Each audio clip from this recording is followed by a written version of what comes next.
Hey, Glad, you may have messed up the smooth transition, Glad. Grand Rising, welcome to the show. Welcome to the show. Appreciate y'all tapping in as always. Make sure that as you are joining the building, you are liking, you are subscribing, you are entering positive energy. Begin.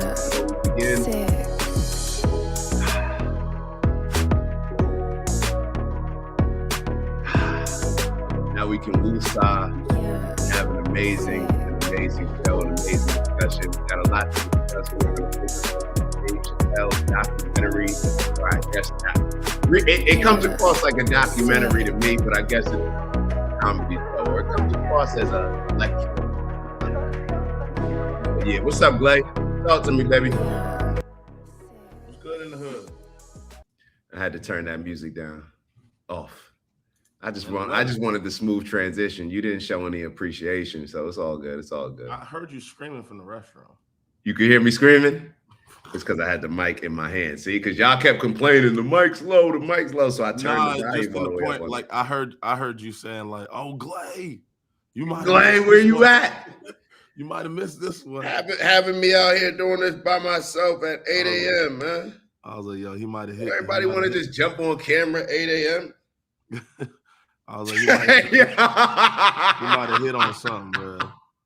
Hey, Finn, that's always gonna be a classic. Man, that's always gonna be a classic. Oh man. Oh man, shout out to Finn in the building.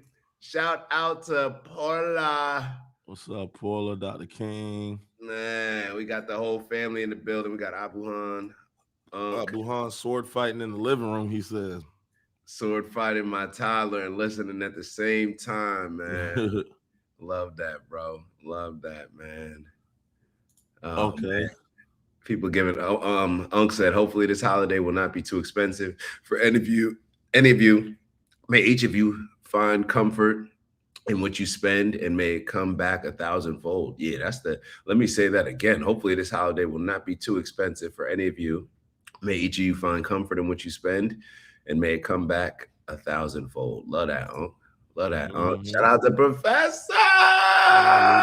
Luda on in the building. Professor Luda on.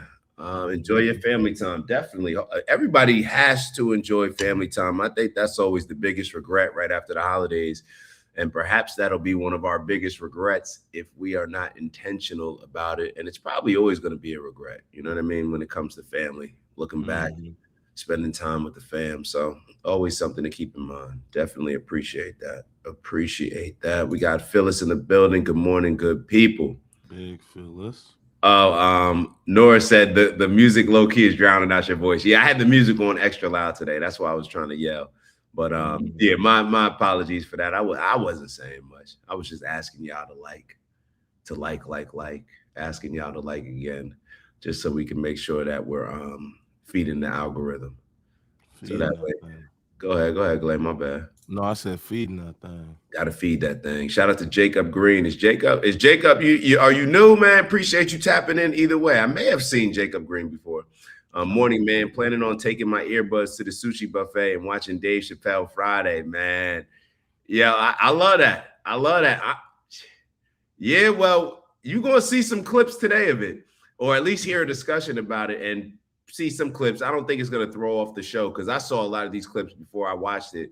And what Dave Chappelle put together was easily comedic genius, in my opinion, just my opinion. But I think that it's a level of communication that perhaps we give comedians a certain amount of grace so that it makes it easier for them in some ways to talk about these things. But it's next level, his ability to communicate, to make points, to have us see things from a different angle, different perspective than we may be currently looking at, his ability to connect history to what's going on right now. It's definitely purposeful and meaningful. And when we hear a lot of comedians, or when we hear Dave Chappelle as a comedian do this, it reminds you maybe of like the Dick Gregory's of the time, where people are talking about some real topics, but able to still make people laugh and make people walk away with learning something, compared to a lot of the other Kevin Hart style comedy. Yeah. So I don't know what else we got. Anybody else tapping in? I think we're caught up. Shout out to South Dakota in the building. My man Slim. Hey, yeah, I love that. Bomb Dia. Shout out to Noor. Shout out to Noor in the building. Noor taps in. Noor definitely taps in. So I see you. And shout out to Incognito tapping in. Good morning. Good morning. Grand rising to all. Glay, what's up? Shit, I'm ready to ride into it. What off the gate? We said we finished Nicki Minaj yesterday. We finished Nicki. You got any thoughts? You got any thoughts? Then you started telling on that. Then you started telling women they shouldn't lead, and then we transitioned to no, I think you finished right there. I think that's where you started. I think that's a good place to start and finish. Nah, let me stop. See, you trying to get me started. Yeah. I'm just joking. Joking. There should always be extra context provided around statements. Like, no context. No context. Women should not lead. They should not do anything but make babies. Nah. Definitely wasn't saying that. Well, definitely wasn't saying that. There's always just a lot of context around it. Women and men, I think, just to kind of wrap a bow around it, I just think that men have a responsibility and an obligation to lead. And I think that women have to, or feel that a lot of times they got to pick up that leadership role because men are lacking. And I think there's a lot of pandering male leadership that hasn't emphasized a lot of the things that are necessary for society that we do have to emphasize naturally, perhaps when we're going through times when there's just not, this baby boomer kind of utopia kind of feeling as far as the country, because it is different for everybody. And like we said yesterday, I think the boomers, and I think Paula said this in our conversation, that the boomers just had a very, they hit the peak, and now we're kind of scared right now where we're going kind of downhill. So hopefully that makes sense. But you sent me something on Erica Kirk that I think speaks to her character. Damn, that was the joint, the chick that was revealing everything. Yeah, you sent me something that I thought spoke to her character, because, and this is the thing with a lot of these public figures, like they pick and choose when they think they can be private. No, you get money publicly. So therefore, a lot of that scrutiny that you face is going to be public as well. Yeah, people are going to dive into your life. That's what it is. That's what you are. You are an influencer. Mm-hmm. So don't complain about it when people start asking questions that you don't want to hear, and they're not just sending, hitting the Cash App or signing up for Turning Point USA memberships. Like, people are allowed to ask questions and should ask questions, especially when y'all are presenting things and moving in such a weird manner, like the video that you sent. Should I just play it? Yeah, play that joint. Because it does it. You know what I mean? Like, all this stuff kind of goes out the window once you kind of find out what somebody's character is. It's just unbelievable in politics. It's just like, you don't have to be like, you can just be capped. Yeah, it just drives me crazy. You text me this, my fault. I'm pretty sure I'd send it to the gram. Oh, you sent it to my gram. I bet I got the gram. Don't worry about it. Don't worry about it. Let me see. Yeah, so Abuhan had a good comment. We need women out of men's spaces and men out of women's spaces is what it comes down to. I agree. I definitely agree. I think it's definitely a challenge when we have some swerving going on.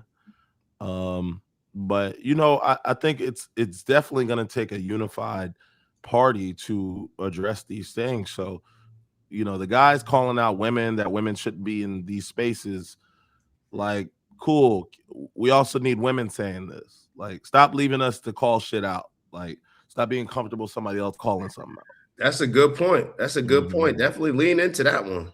Yeah, I think it's very important that if you're going to be on that train, like, it's very important that women hold women accountable. That's so important. I don't think you realize how important that is. So it's like, when we see things out of pocket or out of character, like, call the shit out. It's not hating.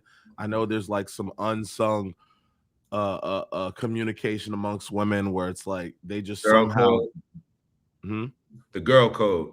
Yeah, girl code, where they just don't speak about another girl, or they always put their hands up and say, well, that's, if that's what she want to do, then no, that's not okay. That's not how leadership works.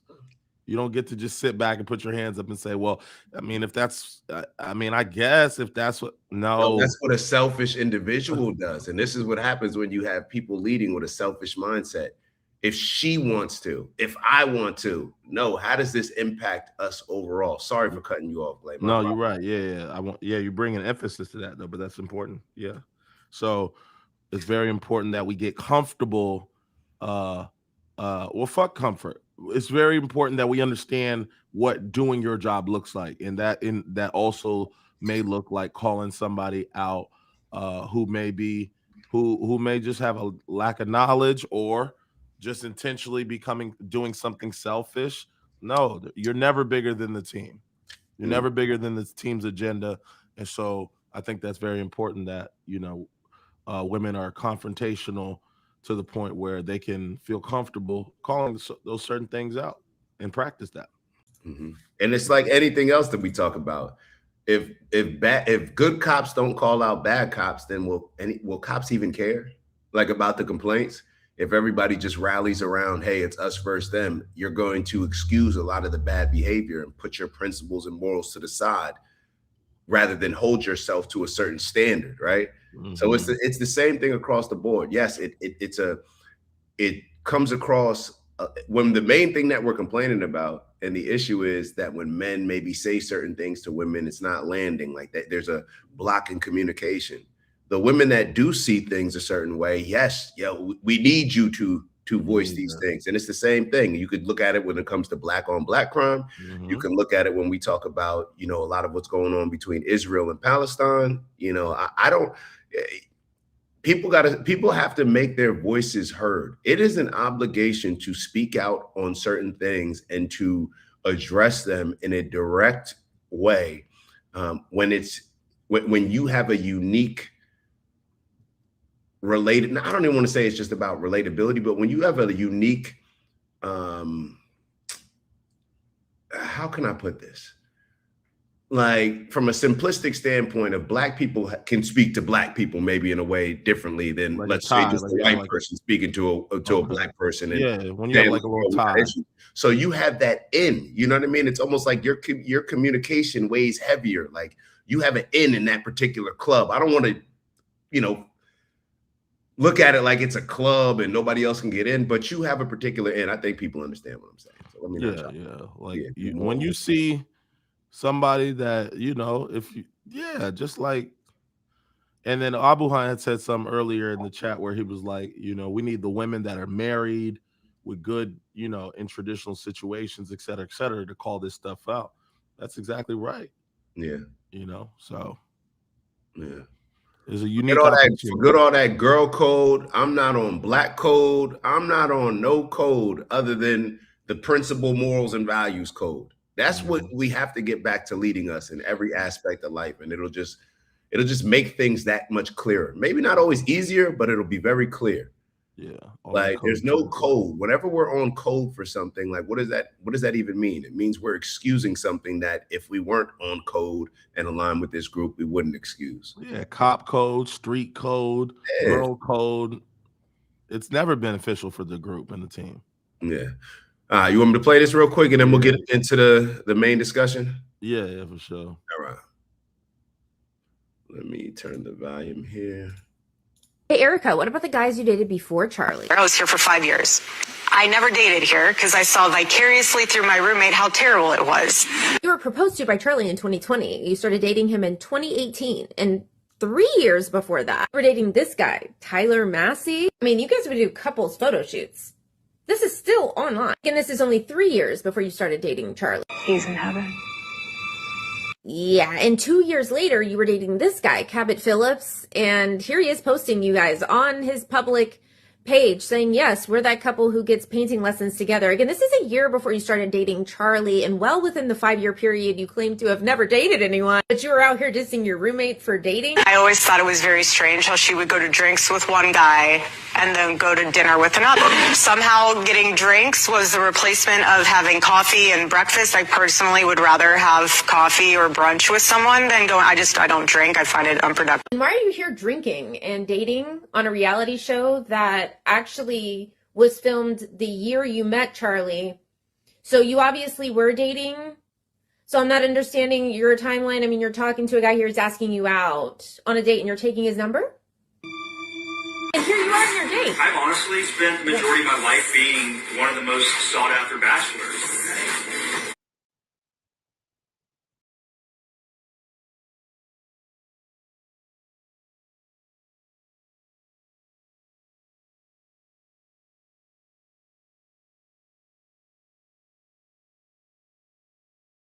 Damn, what's that mean? Oh. To know her a little bit more. Erica, hello? I just want to understand how you so confidently lied to our faces when this footage was on national television, and you know the footage is out there. The pictures of your boyfriends that you dated are still public online, and you know that, but you still lie like this. Stop. Wait, isn't Cabot Phillips your ex-boyfriend? Why is he now the speaker of Turning Point USA? Leading speeches of how to lead like Charlie. What's going on, Erica? Stop. He's also the senior editor for the Daily Wire, the one outlet that your husband was having active beef with at the time, connected to Netanyahu. So Stop. Right. So what else are you lying about? Because you're a liar. Point blank period. You're a liar. And we just proved that. So this is still publicly accessible on social media. And you lied about that. You also lied about dating, but you were on a reality show dating the same year you met Jesse. You know what I mean? What else are you lying about? Like bigger things? Are you lying about bigger things? Because this is small and you'd really easily, with like a straight face, you lie. So like, what, Because sure. Stop. Hey, Erica, what about the guy? Yeah. Yeah, she diced her up. She diced her up.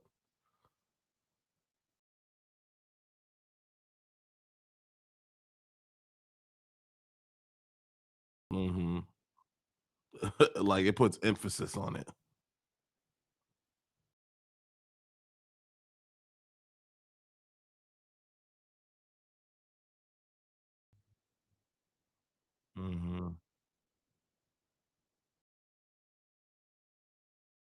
Yeah.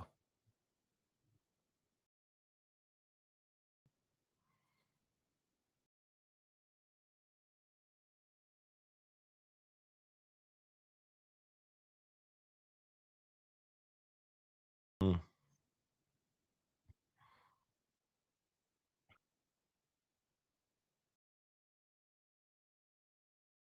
Oh, they said Dak, you're muted?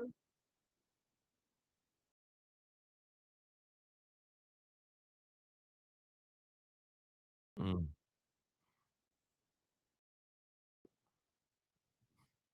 Yeah, it said you're muted, like. Bro, you weren't gonna say nothing? I literally said, but you were going, so I just waiting for you to take a break. Yo, this dude's a clown, bro. You hear me muted and don't say nothing?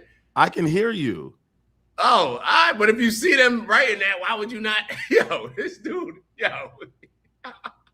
I literally Weirdo, when you run it back, you're gonna see what I'm talking But about. you saw the comments. I didn't see the comments. So why wouldn't you say like, yo, you're muted? I know. I was just letting you go, and I was just letting you gonna intervene. But why? The people are frustrated. Like, yo, clown. Let me not even repeat all this stuff. But basically, what I'm saying about Erica is that when you give, I don't even know what they heard, what they didn't hear. But when it comes to Erica, when she presents herself like this, it just makes you question everything. Like anybody looking at that Instagram post, I don't think that they are surprised that Erica Kirk decided to take on the Turning Point CEO role. I don't think that they're surprised. Like she seems like somebody that just took advantage of the opportunity. And I look, this is based on her actions, not mine.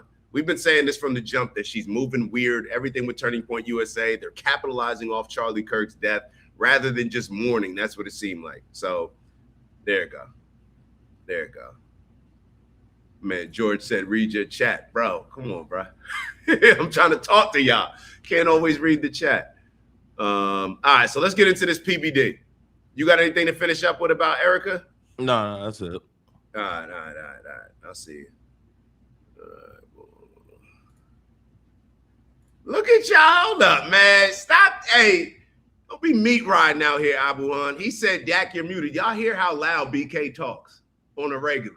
If he wanted to get my attention, he could, bro. Don't be having them play captain save BK. Hold on. All right, let's get to it.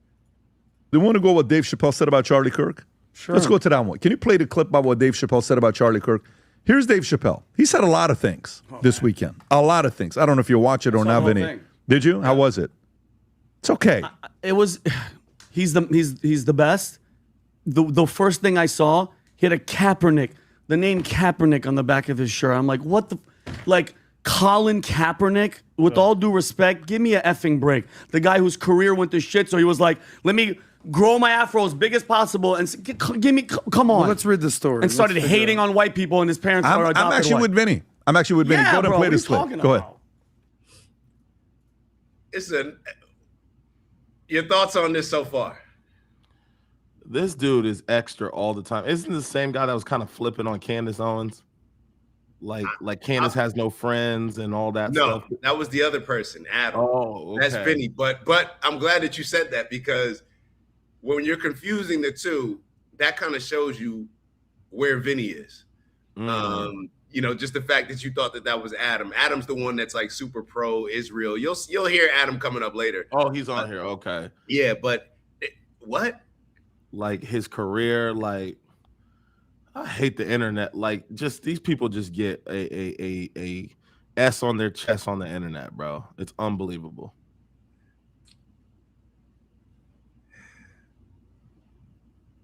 The Colin Kaepernick thing definitely bothers me, because it's how what kind of picture that they paint him in.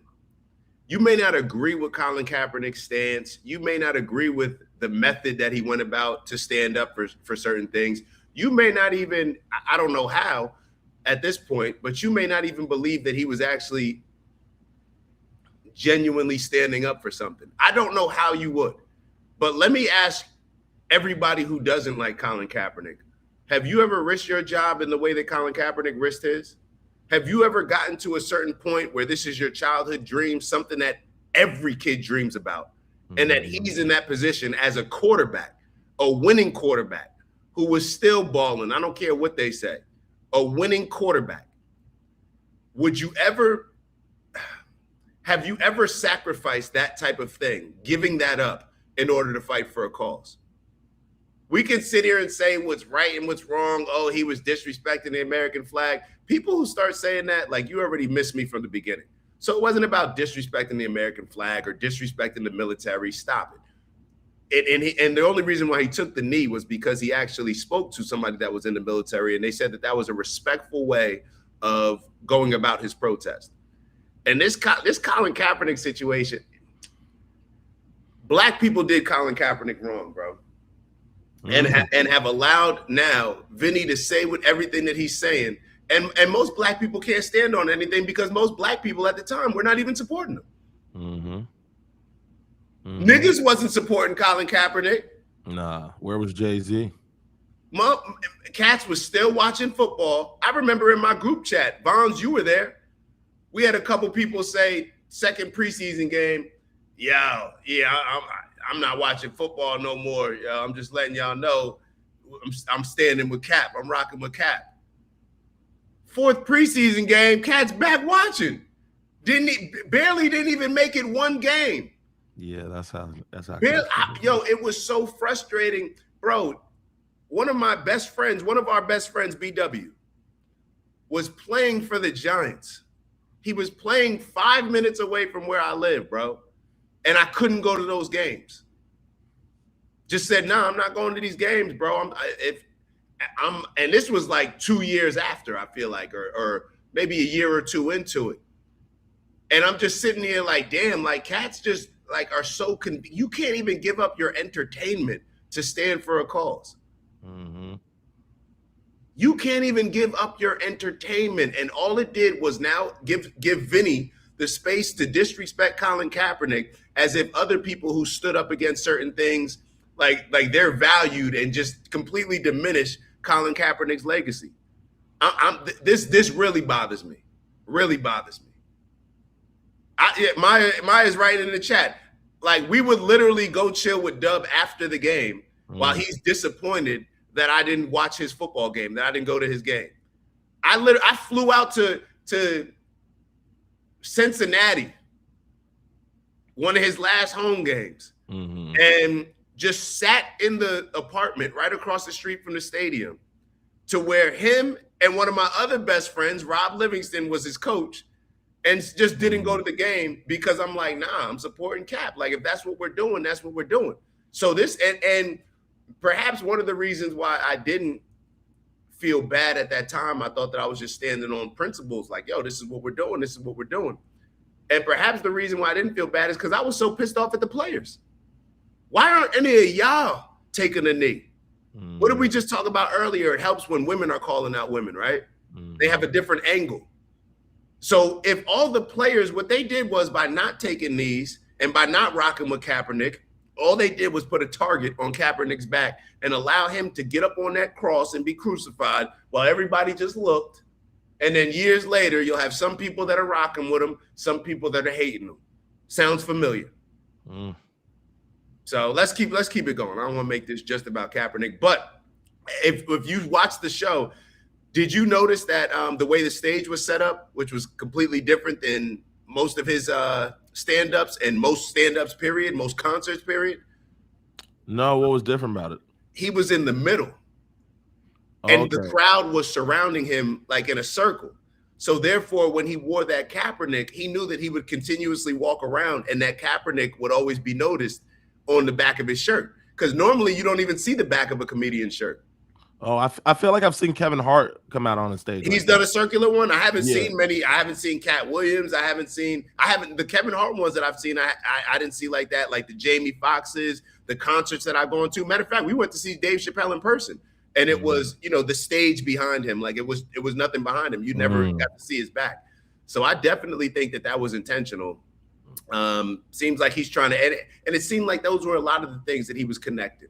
And it's the biggest thing for me, the biggest takeaway was that he's calling out a lot of the hypocrisies that America is very uncomfortable with. Yeah, but let's keep going. He's willing to go there. And the whites were quick to say this. They said, Charlie Kirk is this generation's Martin Luther King. Mo, can we play it or on no? Netflix? Hold on. I was going to say, can you play this? I don't know. This is not the best. No, We can play a small clip. What I'm saying We is give Netflix. commentary about it. You know what I'm saying? I don't want to get taken down. As long as we give commentary on Oh, top. we're gonna give commentary. Yeah, Keep we're going. talking. We're talking. Yeah, Hey, Netflix, don't take this down. We want to give you guys. So I want to stop it here because I think Dave Chappelle is flat out wrong in regards to that. Dave Chappelle is an internet nigga. Charlie Kirk was not an internet nigga. Charlie Kirk pulls up and debates. The only thing that I'll say as far as Charlie Kirk not being willing to debate was Nick Fuentes. Outside of that, Charlie Kirk pulls up. Charlie Kirk is not no internet dude, bro. You're an internet dude, Dave. We only see you communicate on Netflix. Now, I know he's comparing Charlie Kirk and MLK, and I just saw Maya write that if anything, Colin Kaepernick would be a closer comparison to MLK than Charlie Kirk. I greatly disagree. And I think that we have to remove a lot of our emotions and our connections to a lot of these people, because it's almost like when you just hear a comparison between Charlie Kirk and MLK, Black people just feel highly offended. But in all actuality, they did have a lot of similarities. The biggest similarity that I would say that does not make him anything like MLK is Charlie Kirk was on the side of the people in power. MLK was fighting against the people in power and was standing up for the people that were getting greatly oppressed. And you can't remove that from the equation. Charlie Kirk is the spokesperson for the team that's been winning, the team that's in control, the powers that be. MLK is representing the people who the powers that be have been oppressing. So it's completely different. But when it comes to what they did, Charlie Kirk is very similar. He would pull up, he would voice his opinion. This is exactly what he would do. Dave Chappelle just does a stand-up records one out of his tour, and then puts it out on Netflix. You know what I mean? Like that. Charlie Kirk, no.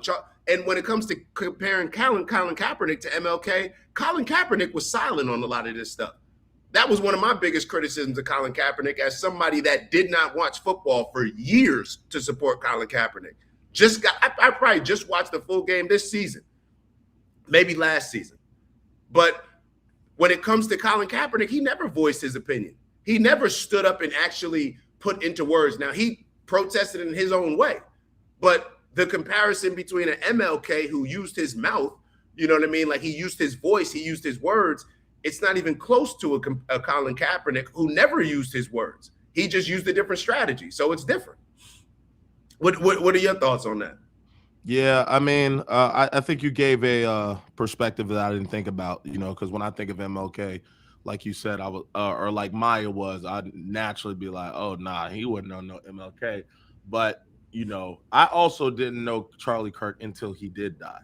Like I might have done all my research then and there. So to be honest with you, I just never really heard and might have seen him on clips and stuff like that, but I ain't really never know nothing about him. So off of what I saw, I just wasn't fucking with him just on a lot of the things he was doing or the kids he felt like going to colleges and going back and forth with. So my opinion is fairly new, but hearing some of the history of the people that have known him a lot longer, I got to respect what y'all saying because y'all obviously knew him a lot longer than I did.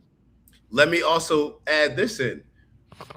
When it came to a lot of the other black leaders at the time, like a Malcolm X or a Stokely Carmichael and a lot of these other people that were a bit more, I guess people would categorize them being a bit more militant or black nationalist, the same way that we talk about Charlie Kirk and say like, Turning Point USA, they're a little phony. When you compare like a Nick Fuentes to a Charlie Kirk or anybody to a Charlie Kirk just comes across as like the guy that's being a bit phony, like a little bit disingenuous. That's, in my opinion, those were my thoughts that I voiced before he passed away. A lot of the people that did not use the strategy of like MLK of just bringing people together, and obviously that wasn't his only message, but a lot of black leaders at the time thought MLK was a phony guy, thought that MLK, when he did his March on Washington, that famous I Have a Dream speech, where they kept out a lot of the other quote unquote black militant leaders, but they were okay. It seemed like MLK also was working with the presidents at the time, like Charlie Kirk was close to the White House. So there are a lot of similarities there that we may not be paying attention to because we allow like our emotional connection to it to play such a role. I don't know what Charlie Kirk means to other Americans. It's very hard for me to believe that Charlie Kirk could mean to his group or the group that he represents, which is in power, could mean the same thing to, even if it means the same thing, it's just not the same thing when you're standing up for the group that is at the bottom, being oppressed, fighting to have what the other groups have. So those are my stances on it. You can compare them, not compare them. It doesn't matter to me.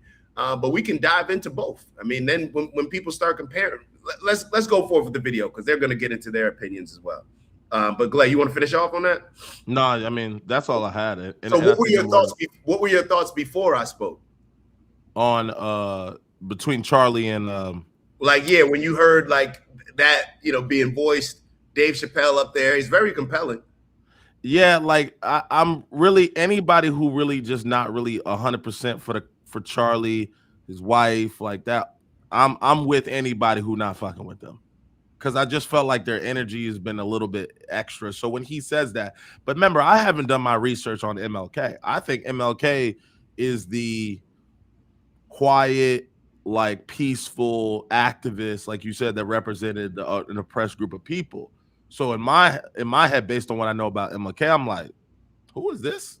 Who is this guy rolling up, going back and forth everywhere? All of a sudden, MLK. I'm like, from what I know, MLK did a lot of stuff. So that's what I'm saying. When I don't know my full due diligence when it comes to MLK, and I think that you have a lot more insight on MLK than I do. So my opinion, when I hear somebody say MLK, I'm like, bro, that's off the table. What are you talking about?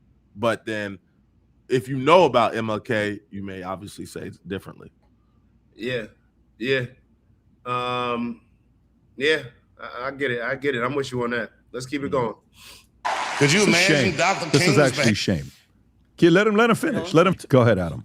What is this sensitive shit? Bro? Dave Chappelle is just purely wrong. I want you to elaborate on that. Yeah. What is you just said? What did you just say? It's it's like they're listening to this as if he's like not a comedian. It's like they're already going in it, walls up, defensive, and ready to discredit everything that a comedian is saying.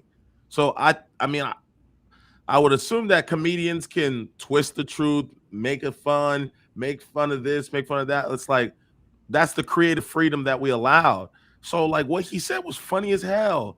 Like MLK voice, like and subscribe. Like, yeah, the shit is just funny. Like, I just don't understand how it goes so left for a certain group of people. And they just be so ready to cancel the shit. All I'm gonna say is I'm gonna double down on what you said and keep that same energy. If you recall, at Madison Square Garden, it was one Trump rally where they had the comedian Tony Hinchcliffe. He was the one that was saying like Puerto Rico's garbage or all this other stuff. And a lot of people became offended by the things that he was saying. And there were a lot of conservatives. And I'm going back. I have on this other, I'll go back and do my due diligence, but Patrick Bet-David actually had that comedian on the show and they responded to that comedian. And I don't know exactly what they said word for word, but there were a lot of conservatives and Republicans that were saying like, yeah, it's just a comedian. It's just a joke. The guy's just up there. He's ripping everybody. He's doing it. It's always just a joke until it's offending or exposing your hypocrisies. That's what I see happening. People don't keep the same energy. Keep that same energy. You said that Tony Hinchcliffe, he's just a comedian. People shouldn't be offended by it. Let's keep that same energy. It's just comedy, right? So yeah, I don't know if you've seen those clips before. No, I never saw the other guy that you're talking about. Yeah, Tony Hinchcliffe. I feel like I remember it. Yeah, so a lot of people were, upset about that. But yeah, it's I think that when people show that they're offended by comedy, we should actually lean into that because it exposes a discomfort. It disposes the discomfort. And in this issue, I think it exposes the hypocrisies of it all. But we'll keep going. About Charlie Kirk. I love Dave Chappelle. I've spent time with Dave Chappelle. I mean, he's, in my opinion, the greatest comedian, certainly of our generation. Chappelle's show was completely groundbreaking 20 years ago, dealing with politics and race relations and sexual relations, everything. Dave Chappelle pulls no punches. He's a free speech absolutist. He understands race and identity and culture, and he's a brilliant, brilliant guy. He's just dead ass wrong about Charlie Kirk. And to dismiss Charlie as just some internet person is, at the very least, uninformed. At the very most, just plain stupid, bro.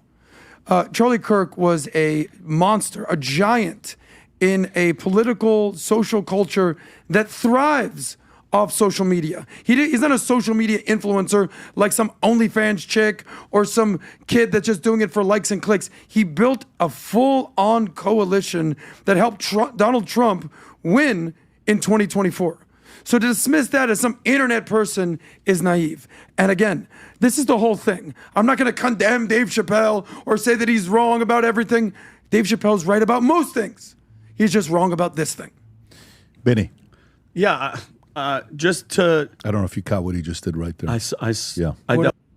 So what exactly are they? Well, I got Let me. What did I do right there? Well, what did I do right there? Go ahead. Go ahead, Benny. We saw what you did. But think about it. You know what? I'm out of here, guys. I just use your restroom. Exactly. Go ahead. I gotta go shoot outside. No. By the way, him saying that he was internet and he was just spewing negative things.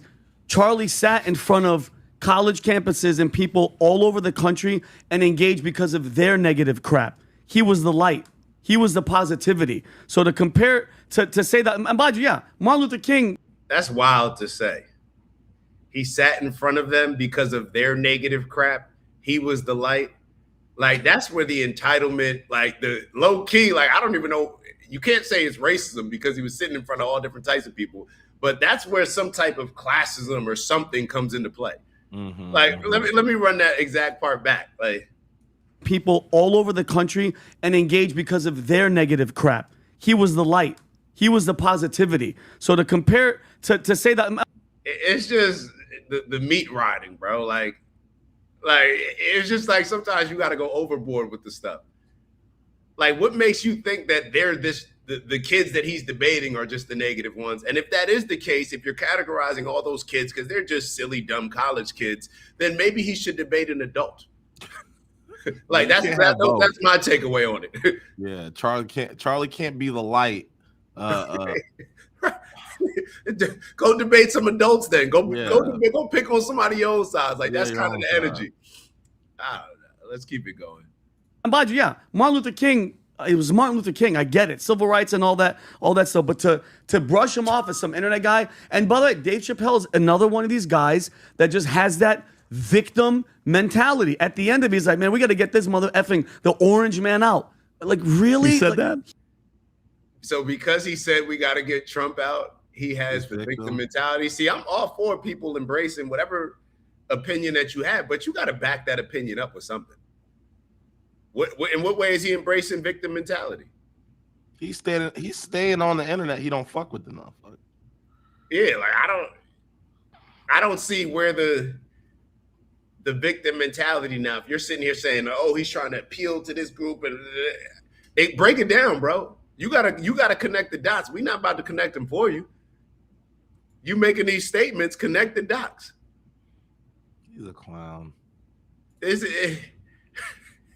Yeah, at the end of it, like, what is your obsession? Like, he's fallen into the, like, he was talking about, like, and I get the joke of it. This he got, National Guard and here and in Washington and here, and they got him in Memphis. Well, Memphis actually looks pretty good because I was there and it looked good because it was clean. He's admitted. I know that he's walking the line, but the whole, like, and again, wearing the shirt with Kaepernick on the back tells me everything. Yeah, hold up. And I probably shouldn't have cut it off right there. Did you see what he just did? He just tried to say, like, bring about, like, he's being a victim, he's being this, and then just, instead of backing up what he was actually saying, he just said, yeah, well, it was just, him wearing that Kaepernick jersey. It's like, what? Like, I don't get it, bro. I don't get it. The end of it. Like, what is your obsession? Like, he's fallen into the, like, he was talking about, like, and I get the joke of it. This he got, National Guard and here and in Washington and here, and they got him in Memphis. Well, Memphis actually looks pretty good because I was there and it looked good because it was clean. He's admitted. I know that he's walking the line, but the whole, like, and again, wearing the shirt with Kaepernick on the back tells me everything I need to know about where you're at. As if you want to talk about comparing them, what's the symbolism about wearing that? What is it? You know what I mean? Yeah, and I mean, not only is he wearing a swastika or something? Like, he's wearing a Kaepernick jersey. Like, it's Kaepernick. I mean, I will forever be concerned. I will forever wonder the people that are triggered by Kaepernick. Yeah, yeah. Like, it just stems down to, and immediately if you don't agree with what Kaepernick did or how he did, like, I mean, I don't give a fuck what you think. You wasn't gonna do it, so shut the fuck up. That's the energy I be on. If you wasn't gonna do it, then shut up.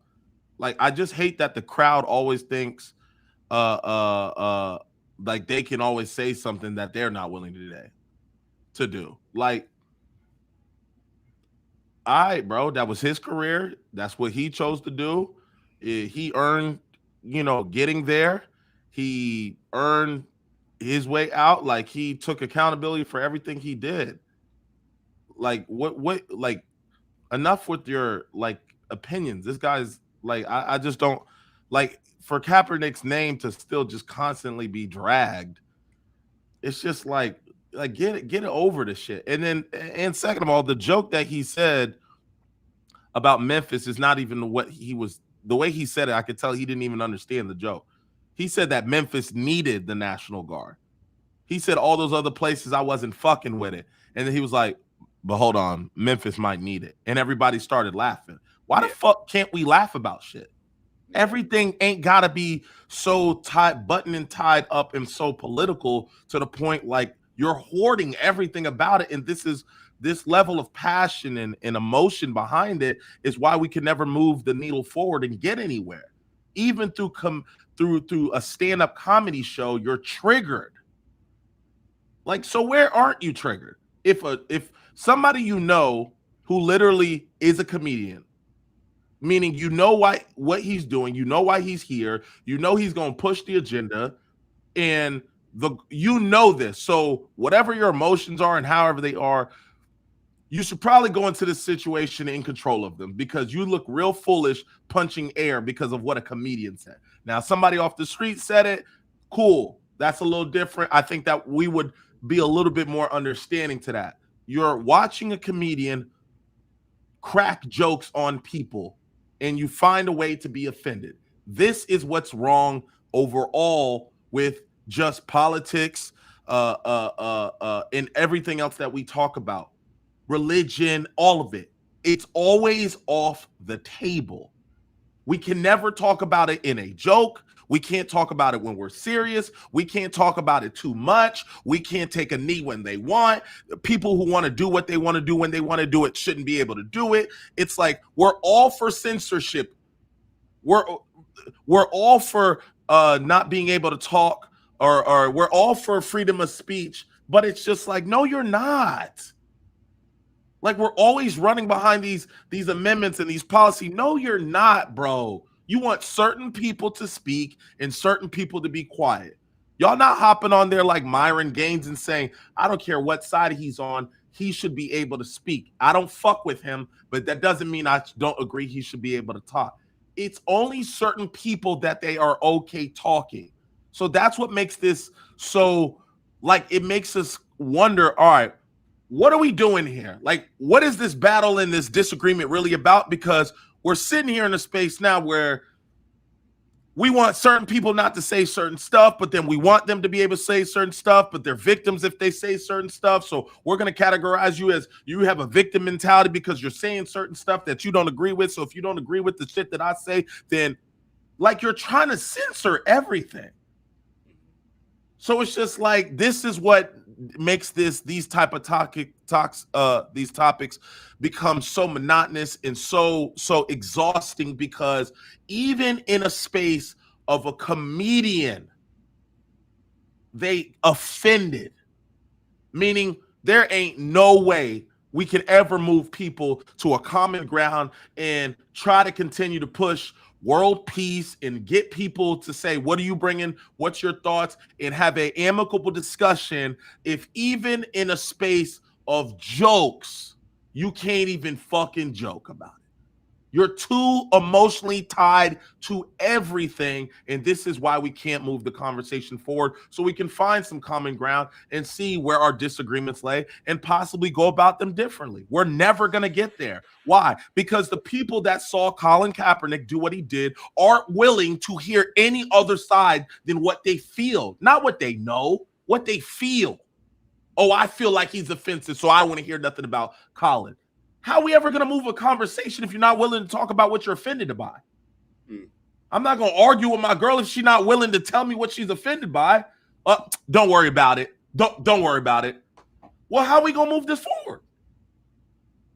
And that's what makes this suck, that we can still be arguing about Colin. Colin, cool. What's on the table? What is the disagreement that you got about Colin? I didn't like that he said, okay. How do we move forward? Or every time you see a jersey with the number 7 on it, you're just going to be triggered. Like you said, it's not a swastika. So are you triggered by anybody who doesn't agree with what you believe in? Is that what you mean? Because that's what it sounds like. That's the energy you give me. Like you said, the Puerto Rican jokes, they were able to slide. But this joke's nah. And that picking and choosing shit is where the issue is. They don't even realize it. They're too emotionally invested, like George said. They're too emotionally invested into these topics, which immediately by nature takes them off the table for discussion and to move forward in these policies and these things for people to truly come together. You have to be willing to put your sword down and not be emotional. Me and Dak can't sit up here and get on the podcast and say, well, women shouldn't be in leadership if we got a bunch of cats and niggas up here being emotional about this shit. This is what we were complaining about. Mm-hmm. This is what we were complaining about. So it's like, well, we can't say nothing about Charlie Kirk or Charlie Kirk's wife being emotional if, look at this guy, emotional. It's like, yeah, that's the problem. You got to put the emotions aside. It's hard. It's difficult. Look, it ain't easy. Emotions are one of the most difficult things to control. But look, it's important if you're trying to move forward and your main goal and your final goal is to find some common ground, peace, etc. Until then, if you leave it in that emotional category, yes, every time somebody wears a Colin Kaepernick jersey, you're offended. Every time somebody wears a MAGA hat, you're offended. Every time somebody has a swastika, you're offended. Yeah, then nothing's off the table then. All right. Before booting Titan Uranus out, I just wanted to show him some love. His page looks a little empty, so I can understand the frustration when you come on and you see two brothers just having a regular conversation. It gets you upset. Clearly, you were triggered, so what happened? This is what we'll do. Now, I just wanted to show him some love. Subscribe.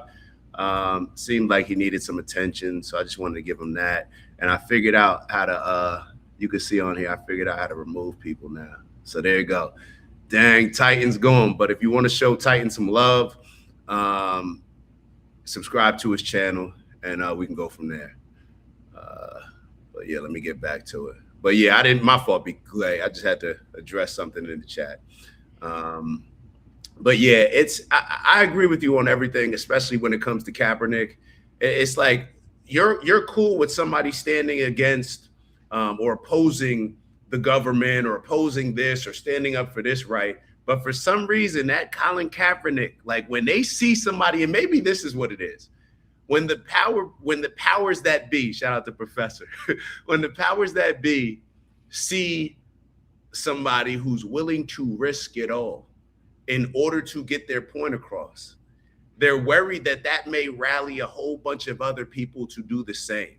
I think that people in power, and this comes up in conversations, whether we're talking about Israel or other instances, where people who are not in power, a lot of times we may not realize that the people in power, that's all they have. They have to think about that 24/7 because they're always worried about them losing power, losing influence. What if the narrative changes? What if this happens? It's almost like in the movie Gladiator.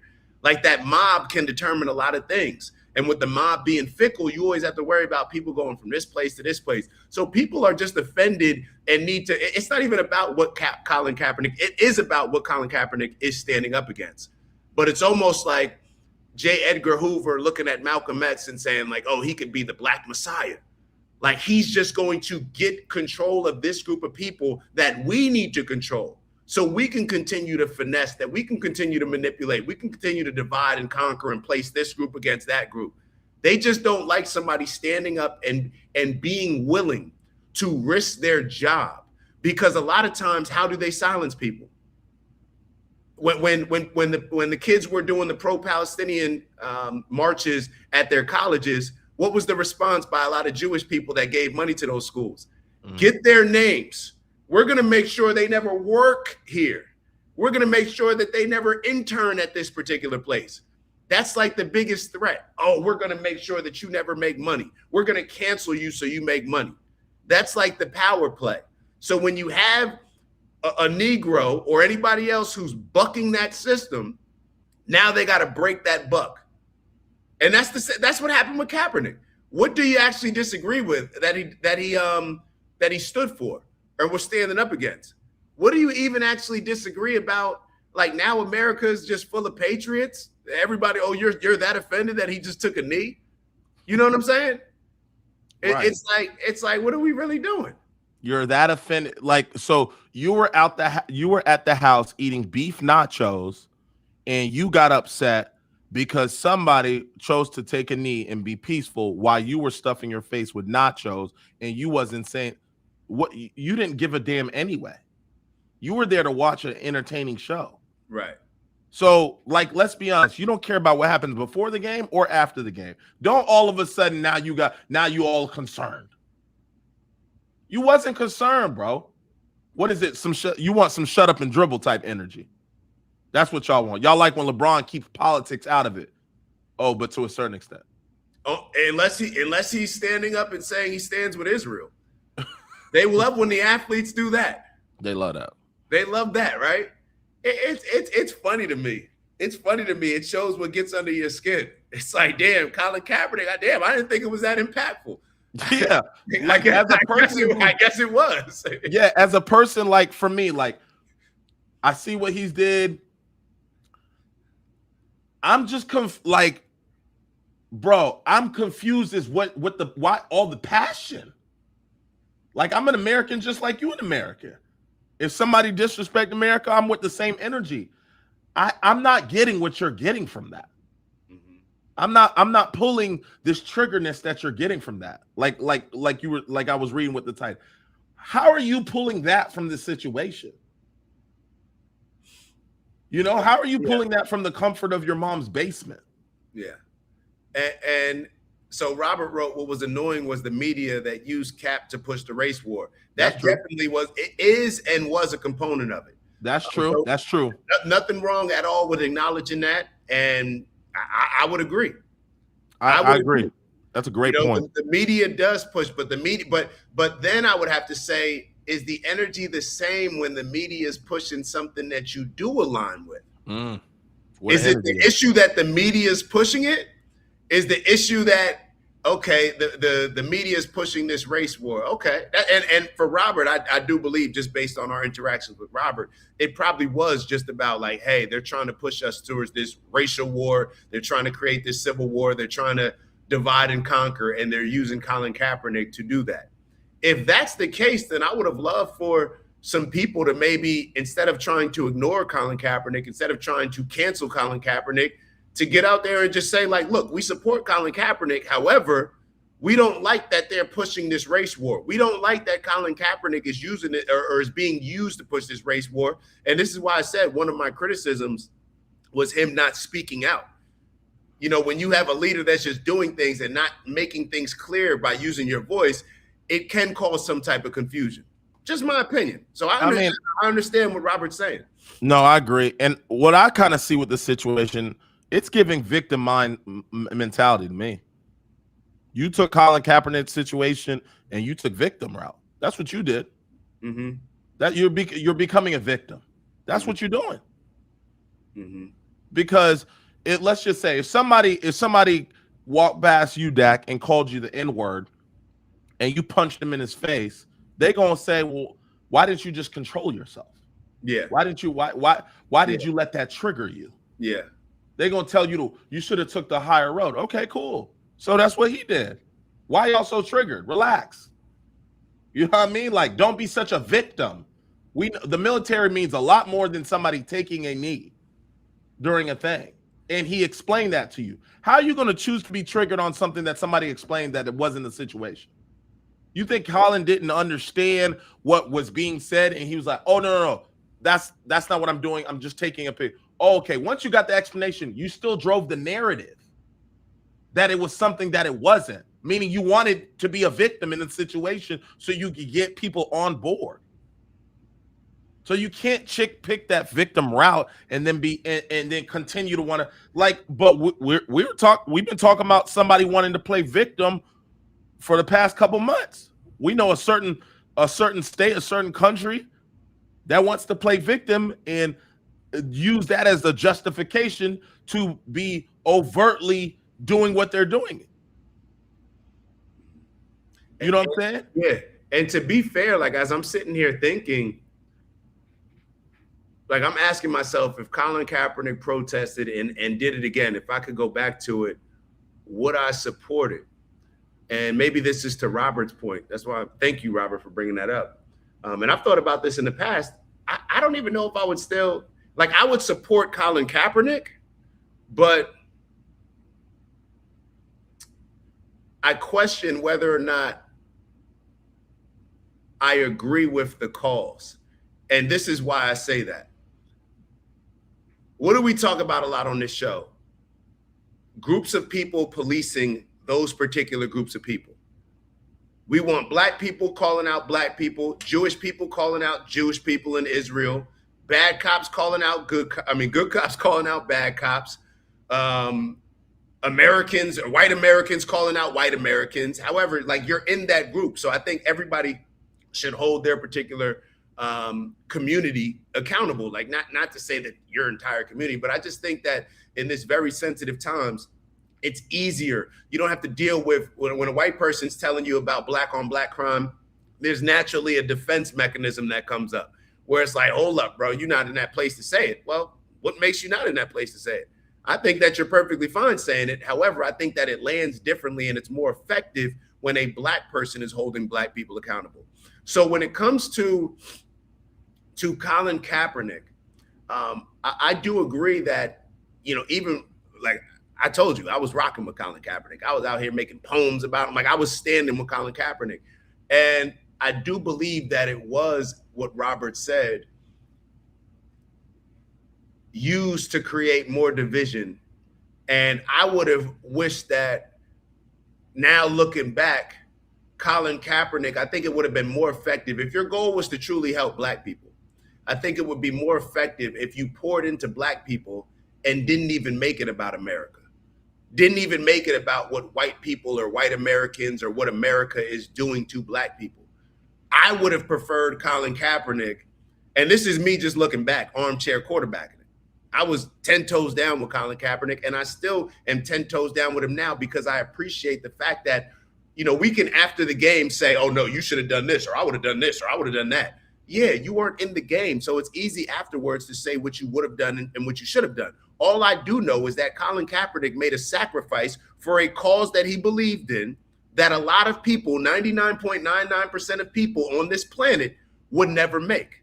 Now, when I look into it more now with maybe a more maturity, less emotions involved in it, I don't think that we need to complain at all when it comes to what America is doing to black people. I think that black people can solve all of their problems simply by focusing on black people. I think that's the majority of people overall. Rather than focusing externally, a lot of the problems that we complain about, if we really believe that they're problems, I think that we can solve a lot of those problems by focusing internally. And even if we can't solve all of those problems by focusing internally, I think if we do initially focus internally, we'll put ourselves in a better position to have leverage to impact those greater issues that are outside of us, if that makes any sense. I'm interested what Dank Buds has to say. He says, you guys are clowns. So Dank Buds, I mean, let us know in the chat your perspective and your opinion. I don't think you need to call me a clown because, that's that internet energy y'all always got. Like, but I think you can just state what your disagreements are and stop being so emotionally invested in the discussion and the conversation so we can move it forward and find some common ground. So take a chill pill, relax, breathe, and address where you state where the issues are. Don't be so emotional, please. Mm-hmm. Yeah, that's a good shit, Clay. I like how you did that, man. I like how you did that. Yeah. But yeah, you wanna keep let's keep going. Mm-hmm. Not only is he wrong about Kirk, but he's wrong about Martin Luther King too. He's painting Martin Luther King as if he walked on water and was holier than thou. Martin Luther King, not only he had like a ton of extramarital affairs where he was cheating on his wife. He was alleged to have watched sexual assault take place. He was alleged to. And hold on, I'm sorry, Clay. But Maya did bring up. She said that Cap also wasn't the only person taking a knee, but he was the only quarterback. That's true. He was just the face of it. There were a few people. Like Eric Reed on his team, like a few others. And this was later on down the line when teams got together, like the entire Baltimore Ravens team. All of that stuff was corny to me, except like the people like Eric Reed who actually risked something. He was the safety, number 35 for San Fran when Kaepernick was playing. So Dank says next thing you're going to ask for reparations. No, I don't need reparations. We don't need them. We're good. Don't worry about us. Yeah. Like our part, you're in our comments. So like I said, stop being so emotional, breathe Don't be so emotionally invested. Learn how to have a grown discussion and state your points and differences. So we're going to challenge you here to hold yourself to a high regard and be somewhat professional and respectful. And hopefully you're able to do that. If it's a struggle for you, then you can crawl back into the hole that which you came from. But once again, we're going to challenge you to be a little bit more of a grown-up and stop being emotionally triggered and have a conversation about what your points are. That's what the point of this situation is. So you got about one more time before we're going to put you in timeout. So let's keep it respectful, little guy. And Dank, let's be real. You sound like a guy that if you're coming to our show, and clearly I don't typically watch stuff that bothers me a lot. But if you do, I don't think that a lot of those reparations would be coming out of your tax dollars anyway. So it's all good. So don't even worry about it, bro. It's not coming out of your pocket. It's cool. If we do right, like keep the Karen energy. It doesn't sound like you're the type of guy that would be funding a lot of that. So yeah, keep the Karen energy on your side of the fence. Like, don't be worried about reparations. We weren't going to go into your pockets to get it anyway. Yeah. We got a community here, man. If I do ever fall on rough times, I got some good parents. You know, I got BK, I got my family, we're good, bro. Don't even worry about it. Yeah. But what were we finishing up on before we? Well, he's basically saying now he's going off on MLK, and it's just like let him do his thing, bro. Let him do his thing. He keeping the chat. Hey, y'all let me know. No, I'm talking about the guy on the screen we're talking about. Oh, he's going to, okay, my fault. I thought you were talking about Dank. See, I got confused. Yeah, now it's just like, where are we going? Like, I'm not here to go back and forth about him. Like, nah, bro, just like, we're losing topic here, you know? Yeah. Now, yeah. But just to kind of wrap a bow on Maya's point, it's that to me was the most disappointing thing, that the other players, didn't come together. This could have been addressed. This could have been addressed if you see your player, your teammate, somebody else in a very, that NFL community is a very tight-knit community. If you see somebody going through something, let's figure this out. Kaepernick feels like he's taking a stand for something. Let's actually address these things. Let's figure out the best way to do it. But everybody else was just turning a blind eye to it, letting Kaepernick just be the only person of relevance. And when I say of relevance, I mean, besides Eric Reed, a lot of these other people, they did it like down the line. And there were a few others I don't want to discredit them, because it's almost like what happens with Rosa Parks. Rosa Parks gets all the credit for, she's the hero of, she sat in the front of the bus. A whole bunch of other people sat in the front of the bus and got locked up, beat up, whatever else, and nobody ever knows their name. So we should figure out a way to give them some credit too. So we shouldn't discredit them as well. But let's keep it moving.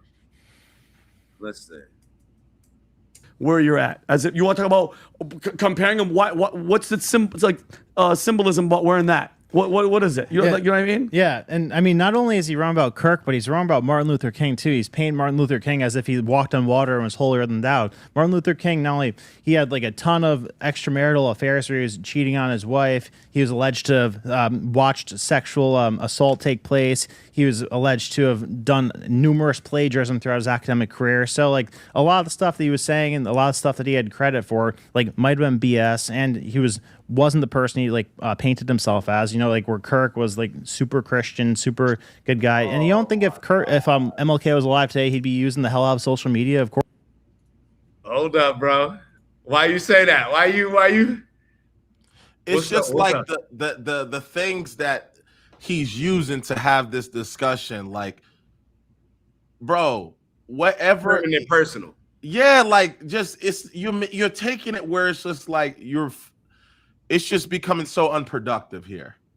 Like, okay, well, I'm gonna go talk about what all the things MLK, et cetera, et cetera. It's like, it's really not like my here discussion is not MLK. I'm really just here to first off, it was a joke. Why are we here? You know what I'm saying? Like, why are we here? Why are we doing history research here? I'm gonna tell you why.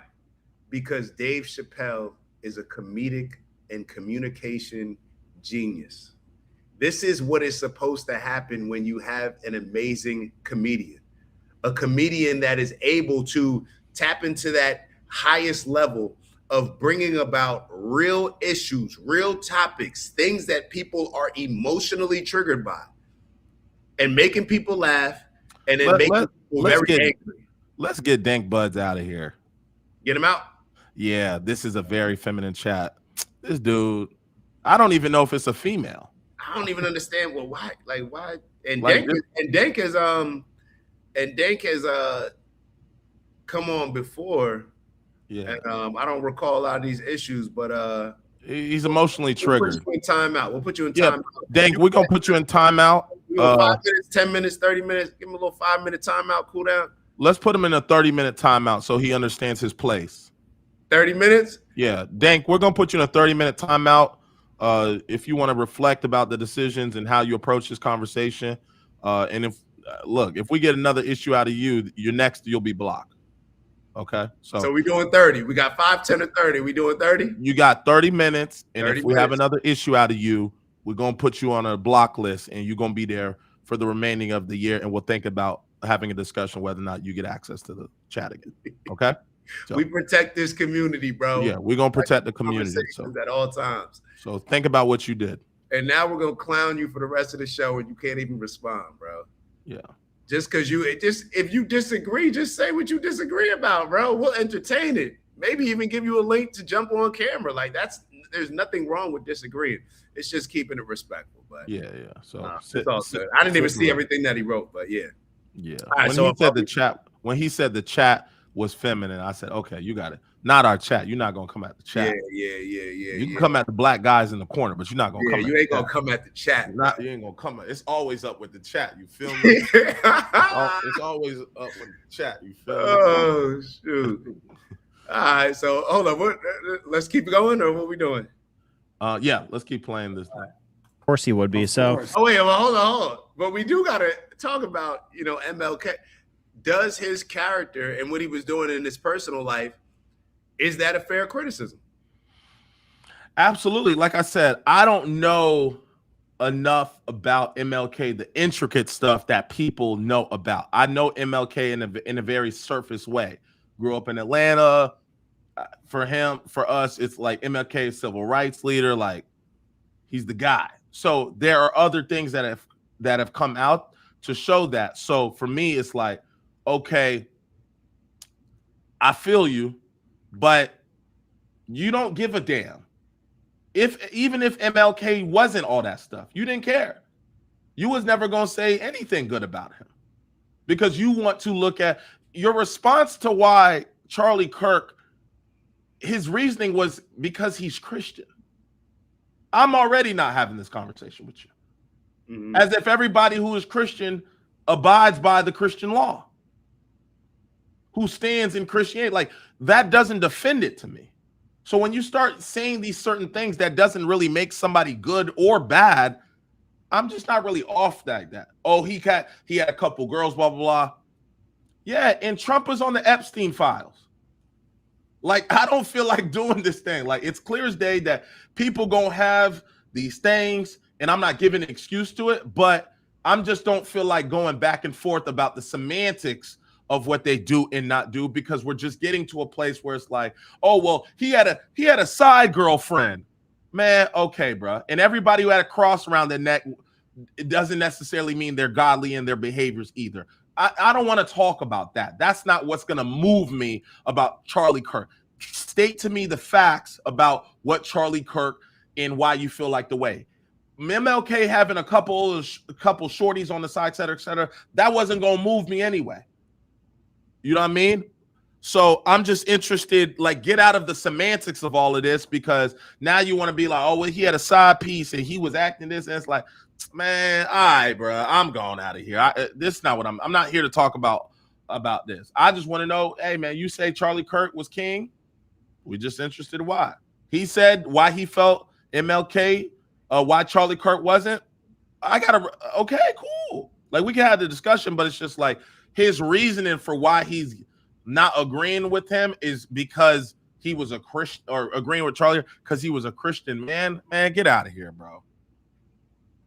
Yeah, I think that when you dislike somebody, you're going to find whatever reason that makes the most sense. And one thing that I will acknowledge is MLK made it easy for people to do this. See, I never, like growing up, just to give some context, I was always a Malcolm X guy, not an MLK guy. And it's almost like Errol Spence and Terrence Crawford. I was a big Errol Spence fan, but I like Terrence Crawford too. But when the two were compared against each other, I had to pick a side. You know, I felt like I did. So I was rocking with Errol. You know, they gonna fight, I got to rock with Errol. But what I saw was an MLK, and this is just an opinion of mine, the government, like MLK, this whole, I don't even want to say facade, but this whole branding around MLK, in my opinion, was just a buck-breaking process by the government. And what I mean by that is they worked with MLK. The White House thought that they can control MLK. And a lot of other leaders, like I said earlier, like a Malcolm, they weren't rocking with what MLK was doing. They weren't rocking with that energy. And I think that the same government that was convicted of killing MLK Jr., them deciding to give him a holiday, I don't think it was a form of reparations or just them being a nice person. I think everything that the government does is strategic. It was a form of buck breaking. If we elevate MLK, it'll silence out all of the other people like the Malcolms, the Stokeleys, the Marcus Garveys, the other people that people would look up to, the Fred Hamptons, all these other individuals. So when I look at MLK Jr., and I see them elevating him, I always had an issue with that. And I do think that it's important for MLK, if you're going to be preaching on this word of God, for you to be living based on the things that you're preaching. I do think that that's an important component of it, because now what ends up happening, we get to make the conversation that was not even about this when it comes to a lot of what MLK did. And it is going to be about this, because we know what type of life MLK was living. He was out here running around on Coretta Scott King, it seems like, based on, you know, the research, I guess, whatever research could be done on that type of thing. He was doing those type of things. And what bothers me so much is that people, and this is no disrespect to MLK, but it bothers me that how we look at Malcolm X compared to MLK. We'll look at Malcolm X one way. Malcolm X was one of the most disciplined leaders that we've ever seen. And when I say discipline, everything that Malcolm X was preaching, he was standing on and he was living. He was a family guy. He was the guy that the only reason why he broke up with the Nation of Islam, which ultimately led to his death, is because he called out his godlike figure, his Messiah-like figure, prophet-like figure in the real world, the Honorable Elijah Muhammad. He called him out for not living to these standards based on what the nation was preaching. So I just hate the fact that MLK is elevated so much, because I think that it's just phony, and I think it's all just strategic. It's nothing against MLK, but I think the government does put him on this pedestal to silence out a lot of the other leaders that were more militant, that were more aggressively fighting for Black people, that did not have this kind of softer approach to things, in my opinion. So that's just kind of where I stand on it. I don't know whether, you know, people agree, disagree, but you know, that's how I feel. That's how I feel. So, yeah, I think that MLK should be held accountable for those things. You can't be preaching one thing. Like, that's the same thing, because I think we have to be consistent. If we were having a debate with MLK, that's something that we would bring up. So why can't it be brought up in this situation? But that's on MLK. Once again, we go back to those terms of that term of discipline. But yeah, neither here nor there. What did Maya wrote? But you needed the contrast of MLK and Malcolm X. Malcolm X helped to make MLK look like the better option. But yeah, that's the problem, though. That's the problem. MLK, in my opinion, wasn't the better option. And what it also did was it opened up the door for a lot of people to villainize Malcolm X in ways that were very unfair to him. But yeah. I just feel a lot of empathy when it comes to Malcolm and his stance. yeah. So I'm not really sure. I just believe that it was more genuine. I believe that it was more living the things that you're actually preaching, and I think that matters. I think that that's a standard that all of our leaders should be living up to, or be held accountable if you're not. You don't got to be perfect, but there's nothing wrong with being judged for the mishaps. That's how I look at it. Let's keep it going. So He'd be a live streaming machine. Yeah, all day, every day. Playing video games and, saying what he's saying. Yeah, he's a menace today. Yeah, no, he would be. But by the way, in my opinion, I want to go to the next story. My opinion, they both have a massive impact. Martin Luther King is a painting. I have a painting of him in my house that he's. And I'm sorry, Glay. But Josh wrote, look what happened to the black community after MLK. Yeah, from a policy standpoint. Like, even from policy, like MLK was more of a asking for handouts, social programs type of guy. And I know that some people called him a communist earlier, and Vaughn said, no, he wasn't a communist. Forget the labels. MLK was asking the government to help out black people and to save black people in a lot of ways. Malcolm was saying, we don't need anybody to save us but us. That's just the energy at the end of the day for me. But to each their own. He's one of the only 8 characters in that painting that I have. But to me, Charlie Kirk is bigger than Martin Luther King, period. Charlie Kirk, there's 4,600 hours of him. There's only about 4,200 hours of MLK speaking.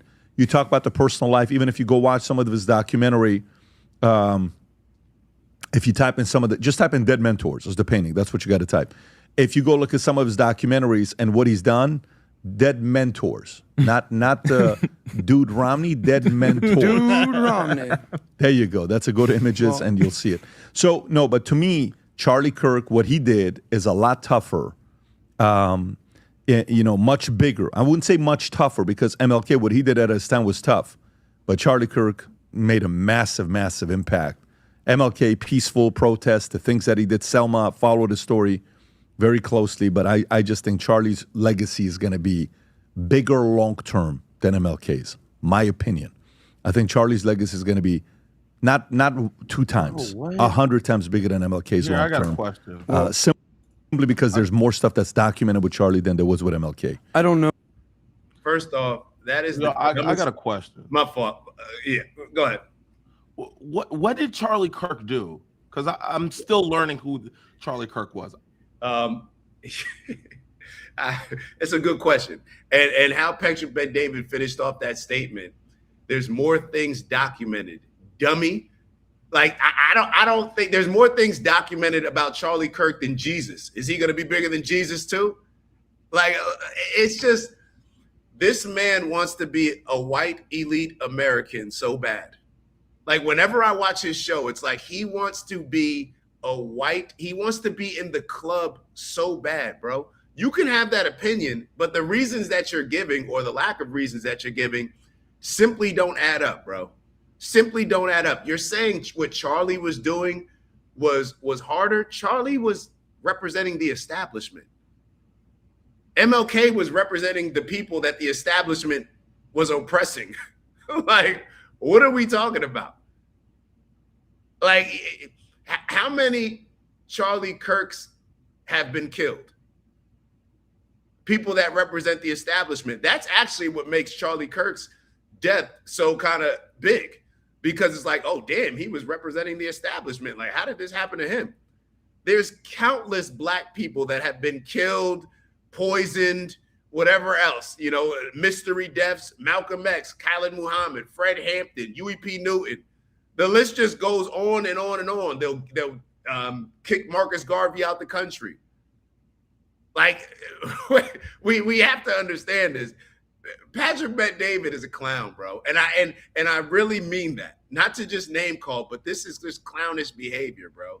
He wants to be in this white elite America club so bad. It's like he'll say and do everything. This is when I have to remind myself, oh, no disrespect to other people that do, but this guy made a living off of selling life insurance to people.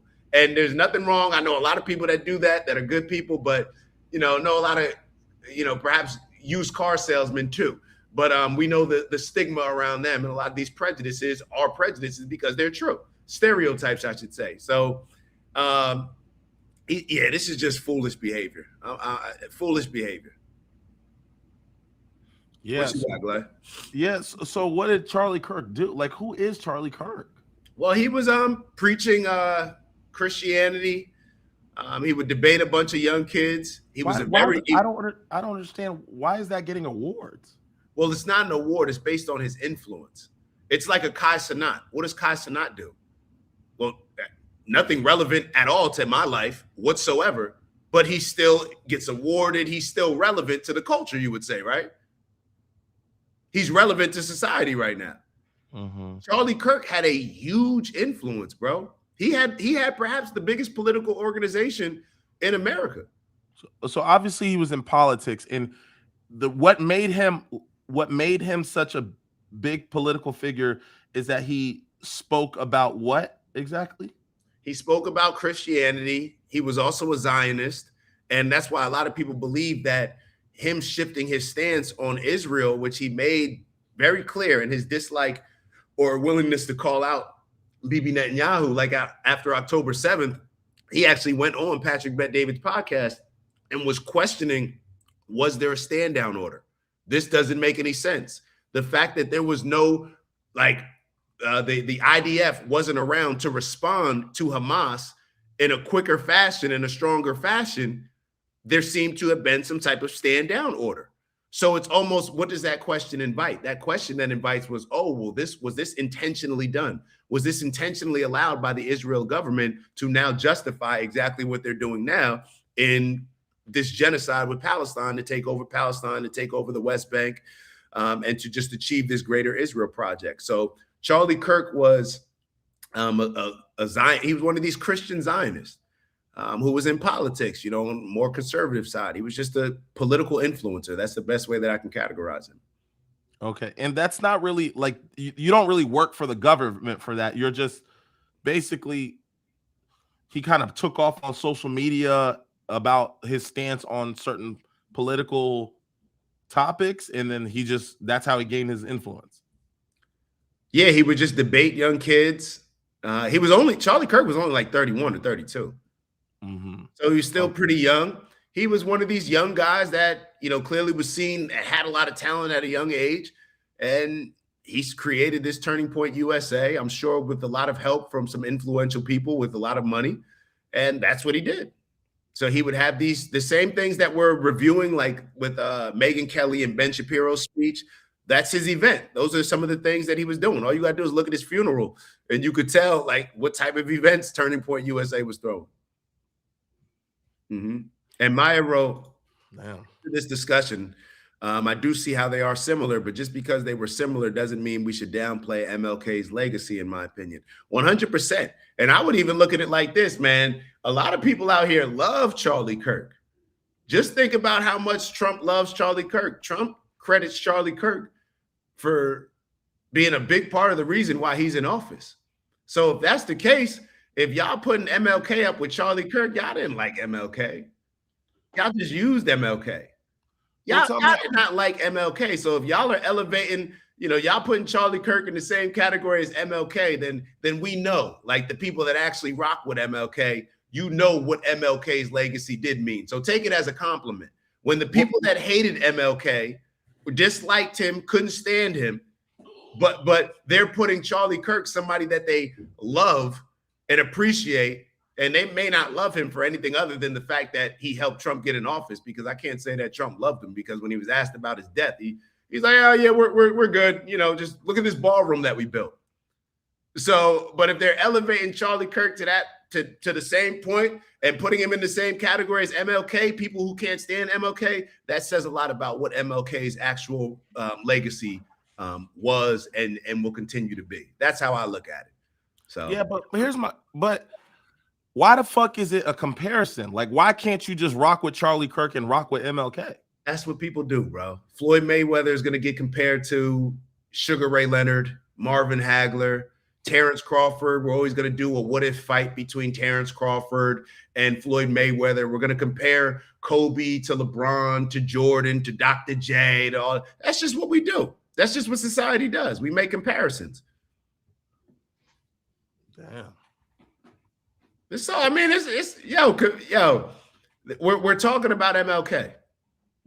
So I guess for the people that, you know, if everybody that is beloved by the establishment of America is going to be compared to MLK, then it is what it is, bro. Don't even trip. Don't even get offended by it. I just find it so wild. Like all these people that are huge Charlie Kirk fans, it's like y'all just, it would just be like, it behooves you to be an MLK fan too. And Ricky, you're wrong. Chappelle compared them. No, Chappelle responded to a comparison. If you looked at it, he said that a lot of people have been speaking about comparing MLK to Charlie Kirk. This is something that was done that Dave Chappelle responded to. So yeah, BK's not confused. I don't think you're confused, BK. But he's trying to. Ricky, you're positioning this as if Dave Chappelle just brought this out of thin air. No, this is what a lot of people were saying. Yeah, I've heard that. A lot of people were saying. I've heard that, and I guess that's where I'm just like, it's ups now.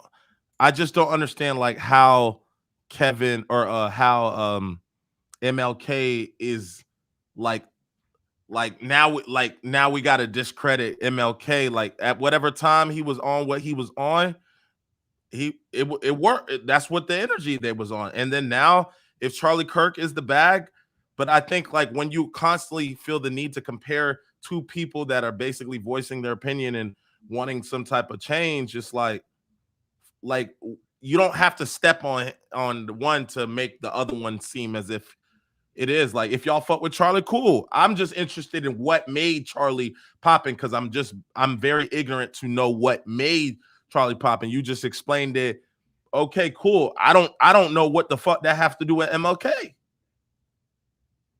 I think it's he's an independent. I think there's a lot of comparisons, to be fair.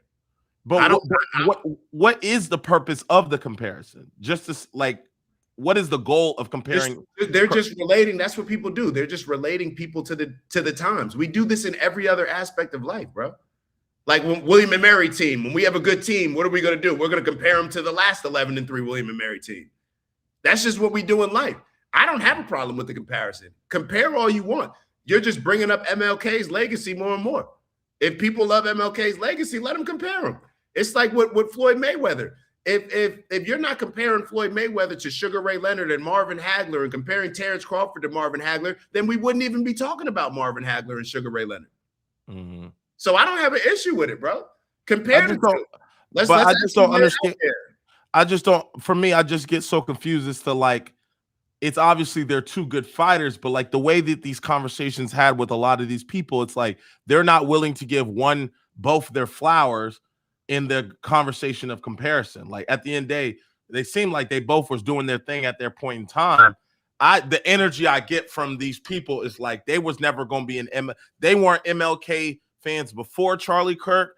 If they never knew a Charlie Kirk after Charlie Kirk, it's just like they were never going to be MLK fans. And you just get to a point, it's like, all right, well, if we go look at the stats, like if you were never going to give MLK their flowers, then I don't care to hear you tell me why you don't fuck with MLK, because you're not willing to listen to, like, you wasn't fucking with him no matter what. These guys weren't ever speaking about MLK until he got compared to Charlie Kirk, and they never were going to speak about MLK. So then we got to go back to, what was it? Kevin, who just wrote, I'm sorry, was it Ricky? I'm sorry, Ricky wrote that, right? Then we got to go back to Ricky's question and say, then why respond to the response?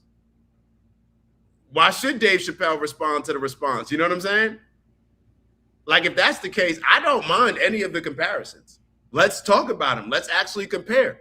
Because what it does is it brings up Charlie's legacy right now is more relevant to society than MLK's, if we're being honest. We think about MLK, February? On his birthday, MLK Day or whatever. Like, that's it. Charlie Kirk is more relevant to right now. So if we're bringing up MLK and using Charlie's relevance of just passing to highlight MLK's legacy, I'm with it. Yeah, I'm like with it. I don't have to agree with their comparisons. Like I can listen to Patrick Bet David and he clowns himself. You get what I'm saying? Like he makes himself sound foolish. Yeah, I see that Abuhan said something like they're not making really comparisons. They're Dak. They just don't like MLK. That's the kind of energy I feel like I'm hearing when I'm listening to these guys. So what? I mean, it's not about if I think so what. It's just I'm just framing it so it's like understood. Like, hey, even if like they weren't going to be fans no matter what, so the conversation will sound a particular way coming from these particular people at the table. I think if I'm speaking to Dak at the table about comparison between this person and that person, I think there will be more of a conversation where we can get difference of opinions and things of that nature than I will sitting in front of these guys on this podcast over here. Like they're not open to anybody being anything other than what they think. Yeah. So I think you go into it with a very even-tailed mind, like, oh, I'm down for the comparison, but you truly want to weigh in and just hear the information. You're excited to just hear what the truths are in the comparison, et cetera, et cetera. I think some people disguise it as, oh yeah, but like they're only vocal when it's one side of the argument, which makes this like, okay, like cool. Like, were you ever gonna be a fan of MLK if we weren't like, are you doing the research? Like I'm saying, I don't know the research on either one of these guys to necessarily said it, but I told you my ignorance comes from not doing the research. That's why I even saying what I'm saying. But it's just like I feel like if I'm sitting at the table with these guys and I'm sitting at the table with that, it's like I know the energy I'm gonna get based on even the way that you're describing it. You're for the discussion, but it's not because you fuck with one versus the other. They're for the discussion, it's because they fuck with one side, which I think just makes they don't like them. Yeah. They don't like. No, I'm 100% with you on that. 100% with you on that. For me, it's just if regardless of what Patrick Bet David, how goofy he sounds in describing this, and actually maybe this is a selfish thing because it just makes us look more intelligent having the conversation around it where we're actually bringing some substance to it. So let Patrick Bet David, let all of them say exactly what they say, bring up the comparisons. It's going to highlight perhaps a lot of the ignorance on the table that Patrick Bet David does have, that other people on that show may have, and it's going to allow us to have a much deeper substantive conversation on it. What do I expect? Yeah, I know that y'all didn't like MLK. Y'all didn't like MLK then. I know y'all don't like MLK now. Yeah. Like I'm glad that a lot of this stuff comes out. I'm glad that we get to see people's true feelings on MLK, even though y'all have always tried to present him as literally like one of the greatest Americans to ever live. Mm-hmm. And then we have to wonder if all of y'all really don't rock with him, then why do y'all present him as that? And that's why I said in the beginning, MLK was simply, in my opinion, a buck breaking technique. This elevation of MLK's brand, it's not like, in my opinion, MLK was just elevated amongst everybody else. And there was just such a MLK was here and then everybody else was way back there. I don't think that was the case. I'm very naive in that because I didn't live during those times. But that's how the government has pushed MLK. Like MLK is the one that has gotten the push while everybody else didn't. I was like, oh yeah, we'll elevate MLK. MLK was the kid in the class who they decided to use and to elevate while everybody else was sitting there looking at MLK like, nah, I ain't rocking with that like that. So neither here nor there. I like bring up the discussion. It's only going to make you look foolish and look like a hater when it comes to MLK. So I don't really have an issue with it. I don't have an issue with it. Let's keep it going. Let's see what they finish off saying. So if Charlie's going to end up being bigger than MLK, regardless to me, MLK, Charlie Kirk, some of the greatest Americans to ever live. You only try to assassinate the people who are the people moving the needle. Abraham Lincoln, JFK, what they try to do to Trump, MLK. So what I'm saying, our friend Brandon over here basically only listed the negative about MLK. Because he said he was perfect. Okay, who said he's perfect? Dave Chappelle did. Nobody's perfect. Yeah, but he made him sound like he was perfect. Okay, but to only highlight the negatives of MLK is doing a disservice to MLK and the country. All right, let's go to the the next. He was one of the greatest Americans. My wife. Why would he cut him off when he's saying this? Yeah, he pushed back a little bit. He did, and this is so. Adam usually is the pro-Israel guy. It's almost like, hold on, let's go back to this. Why would Patrick Bet David like cut this out like this? Like, why would he stop the conversation? Hold on, what are you saying? That's usually the Adam's usually like the Zionist. That's the one that you were talking about earlier. The spazzing always like. Yeah, hold on. Maybe I just heard this wrong. I gotta listen to this again. Because I'm very surprised. Maybe I just heard that wrong. Oh shoot, my thing cut out. That's why my mic hasn't been on. Hold on. Simply because there's more stuff that's documented with Charlie than there was with MLK. I don't know if Charlie's going to end up being bigger than MLK. Regardless, to me, MLK, Charlie Kirk, some of the greatest Americans to ever live. You only try to assassinate the people who are the people moving the needle. Abraham Lincoln, JFK, what they try to do to Trump, MLK. To the next story, Adam. So I'm saying, our friend Brandon over here basically only listed the negative about MLK. Because he said he was perfect. Okay, who said he's perfect? Dave Chappelle did. Nobody's perfect. Yeah, but he made him sound like he was perfect. Okay, but to only highlight the negatives of MLK is doing a disservice to MLK and the country. All right, let's go to the next He was one of the greatest Americans. The other night, I like that. I like that energy that Adam showed. I respect Adam. And you know what this makes me do? It makes me look at him when he spazzes now in an even. Now I'm willing to listen because I've seen him stand. You know what I'm saying? I fuck with that because that's exactly what I felt like it was just becoming like, oh, we just gonna tear the MLK. I'm like, yo, how did we get here? But he's like, bro, you just named off all the fucking negatives. Like, I'm like, bet. Like, that's what I wanted to hear to make sure that this space wasn't just a bunch of niggas being negative on some MLK shit. I'm like, yo, MLK did this. Like, I don't know the particulars, but I'm also ignorant to it. But like at the same time, we're not gonna act like Cuz was in the comment section not doing a fucking thing. So when I see this pushback and called him out, and then when he said, well, he was making it seem like, see, that's being emotional. He wasn't making it like that's your interpretation to what you saw. That doesn't mean that's what it was. And so you felt like going to be negative towards MLK because of what you thought Chappelle did. See, now we're trying to throw in a couple licks when everybody jumping on like, nah, you look corny to me. Just stand on what you stand on individually. I don't need you to jump on the fucking carousel. So I fuck with old boy for doing that, but you're right. I see the quick little fast forward. All right, we're gonna move on. Almost like I'm not trying to hear all that MLK shit. That's my opinion. I'm not sure, y'all, if that's what y'all saw, but I do see what Dak was saying. It almost was like, nah, whatever. Moving on, commercial break. And I'm like, damn, he looked like he was about to get in his bag. He's about to say the realest things that have been said so far on the pod. We need that. Like, we need somebody to be like neutral. That's what I was looking for, some neutrality there. So it looked like he was heavy neutral. So I was like, oh, bet. Finally, somebody on some neutral shit. Now I can hear the argument. That was the word I would have described you as, Dak. And what I think Abu Han was saying is like, you're neutral to this shit. You don't give a fuck about this side versus that side. You're neutral to all the information. Let's talk about it on the table.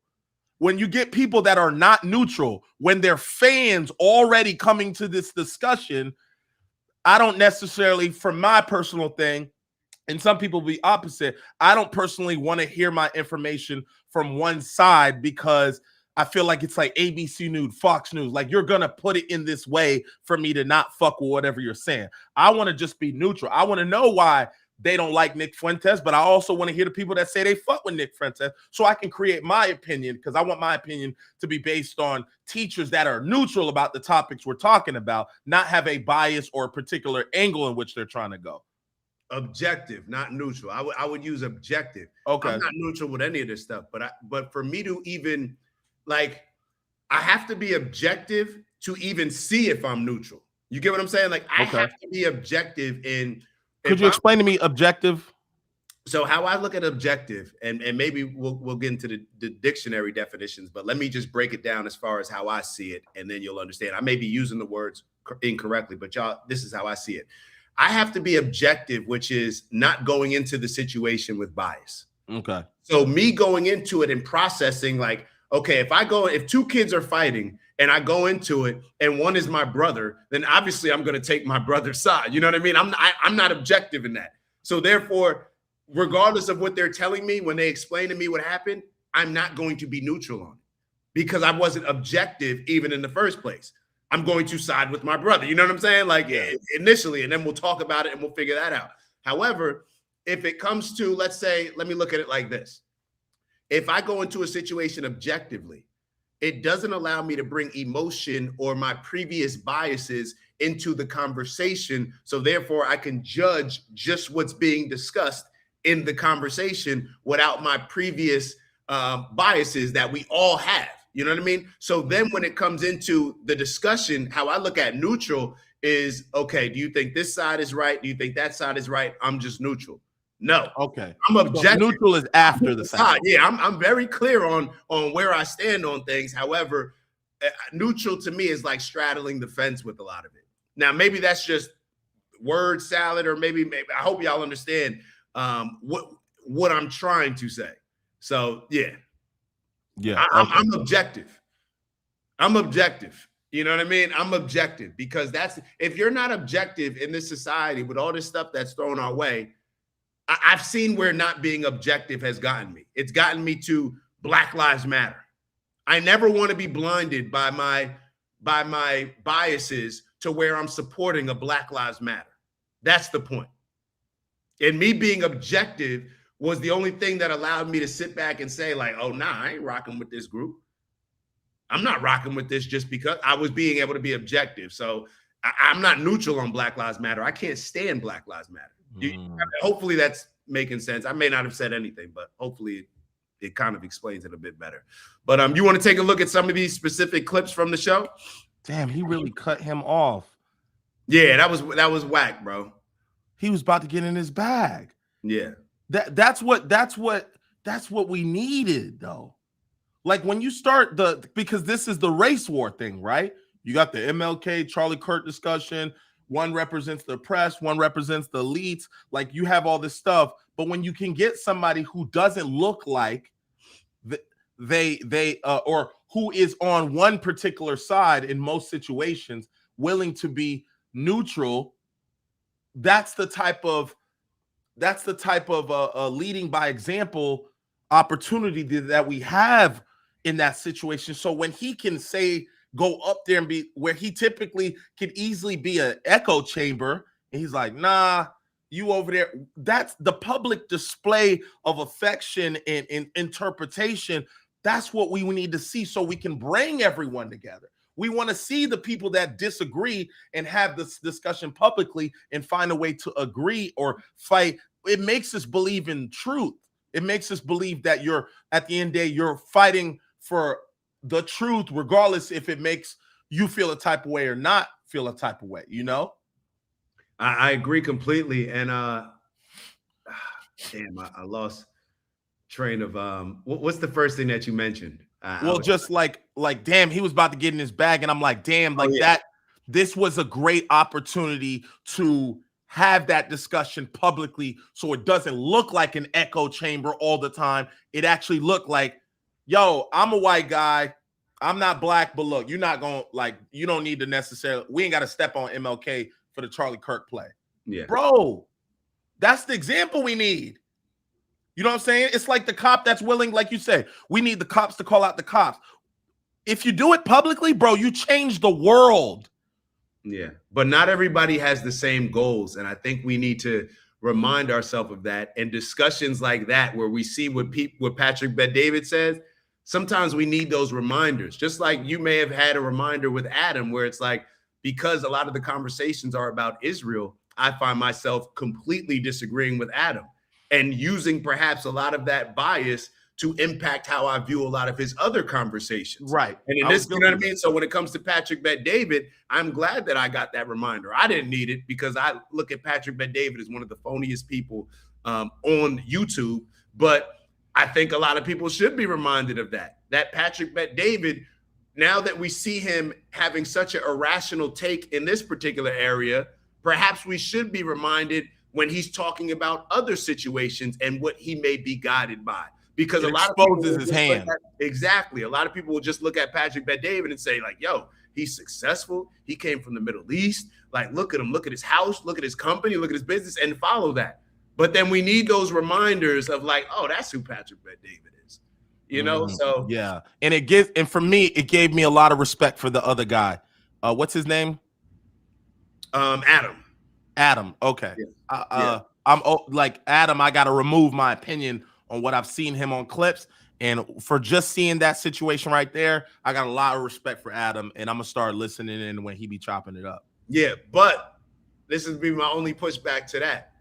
Don't value this opinion over perhaps the other opinions. Just factor it in. Yeah. Just put it all in it together. Like, don't all the stuff that you heard before, just because he said this one good thing doesn't mean, oh, I'm changing my thought process on everything he said before. No, just add it, just factor it into the equation. Just factor it into the equation. That would be my recommendation. Yeah. But let's take a look at some of these Chappelle clips that we were talking about, and it'll be interesting. I don't think Adam actually saw the special, so it'll be interesting to hear Adam's opinion on Chappelle and what he was given in the stand-up after he watches it, because a lot of the controversial things from it, well, a lot of controversial things, but some of the controversial things were involving Israel. Which clip you want to watch first? Glay, don't matter. Well, this is the one about Charlie Kirk. We don't need to watch that one, but let's take a look at this clip. And we may have already watched some of it. Did we watch the one yesterday where he's talking about the journalist? We didn't watch any of him yesterday. We didn't watch any clips of him yesterday? Mm-mm. Okay, all right. So let's watch this first one. This is what he was talking about with Bill Maher when I thought we watched a clip of Bill Maher. My fault. I don't want to show this one. I want to show the full one. I have it in my bookmarks with Bill Maher. Hold on. Because my fault. I was completely thrown off. I thought that we played this yesterday, so I didn't want to play the longer version. I think he. And also. Okay, yeah, this is a good one. I mean, look, bro. Hold on. All right, let's get to this one. This is, I think, remember when I started off saying that Dave Chappelle points out a lot of the contradictions or hypocrisies in a lot of these, in a lot of America. I think that's what offends people the most. Even when you look at what's going on between Israel and Palestine, what seems to offend people the most is telling them that they're committing their own, like you're now committing a Holocaust to this other group of people. And people become very offended by that type of stuff. But what do you think about us being able to work, or anybody being able to work, Dave Chappelle going over to Saudi Arabia, doing a show out there, but because they killed a journalist, and I wasn't even too familiar with that journalist, but based on what Dave was saying, apparently the journalist was killed in a very vicious way. What are your thoughts on that? Yeah. Oh, okay. So Saudi Arabia killed American journalist. That's what he's saying. Let me, because I've heard of that. What was it? The guy's name, Khashoggi. Let me look it up. Let's ask ChatGPT. Okay. Abu Han said Chappelle is so real. Saudi Arabia killed a guy 15 years ago, and everyone is acting like it's the Holocaust. Yeah. So I guess we don't need to look it up. But yeah, that was I just wanted to make sure that I'm right on that because I'm not as familiar about it. But yeah, it's mind blowing how people like Bill Maher and other, like it seems to be that term, and apparently this term is like a derogatory term, but whatever, like that useful idiot. It seems like Bill Maher is just a useful idiot for pushing a lot of these narratives. You know, it's like this is a atheist who seems to be only worried about calling out the radical Islamic violence, but will never, ever say anything regarding the radical Israeli violence. And here you can have a country that you're trying to tell Dave Chappelle that, hey, we shouldn't rock with, we shouldn't go there because they killed all these journalists. Israel has killed American journalists. Now, they may have been Muslim, but they were Americans. One in particular that comes to mind, I just was listening to a show with Sank and Anna, but Israel has killed journalists, whether they're American or not. So what makes one justified and the other, Hitlerish? you know what I'm saying? It just is that reoccurring theme where we're reminded on an everyday basis that if you commit crime against this type of people or this group, that's okay. But if you commit crime against this group or that person, that's not okay. So I don't know if it just demonstrates, the racist society that we're living in. Is anybody surprised? Nobody's surprised by any of this.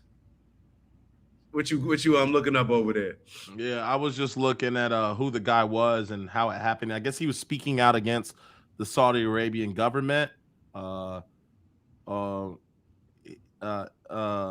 He held anti-Semitic views and was critical of Israel. I think, doesn't that change the dynamic a little bit, Dak? For me, no. I guess maybe I already thought that. Why else would they be offended by it? If he was he was talking against Israel, you're saying?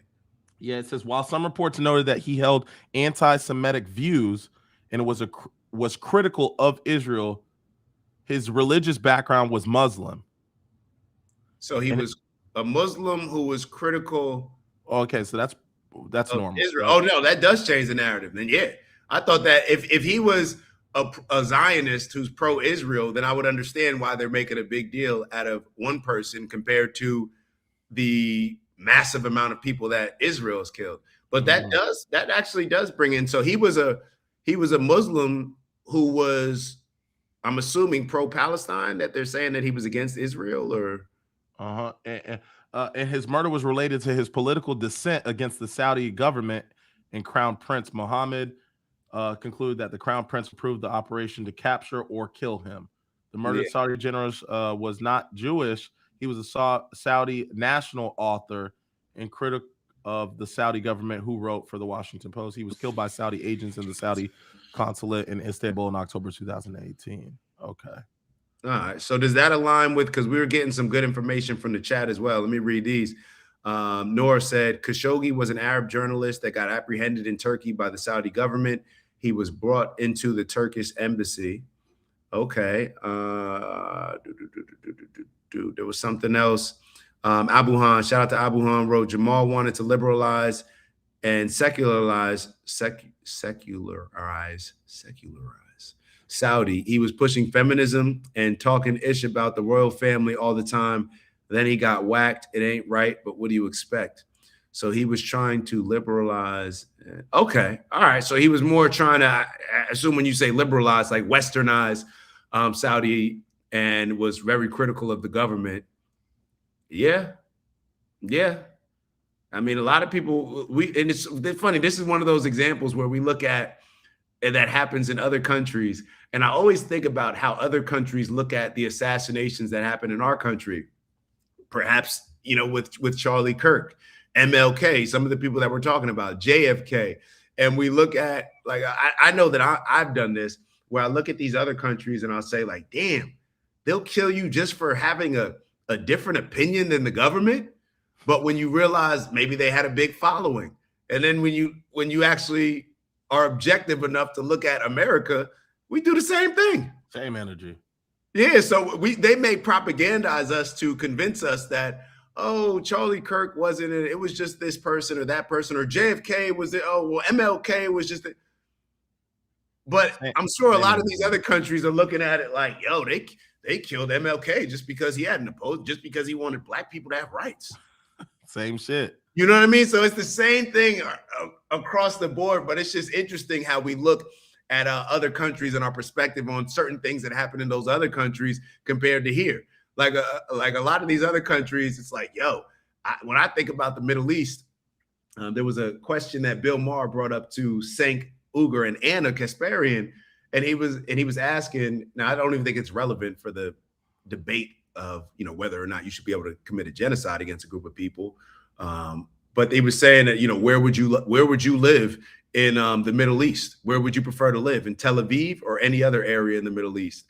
And Anna kind of was sitting there, and perhaps that is the stigma that has been created with the Arab world in the Middle East. It seems like when I think of the Arab world, it's like, everything is just war. Like Chirac with Arabs, and it's all over. You know what I mean? Like, that's just how they paint that picture. Like, everybody's just going to war. They're going to war with each other. They're going to war, most importantly, against the Jewish people in Israel.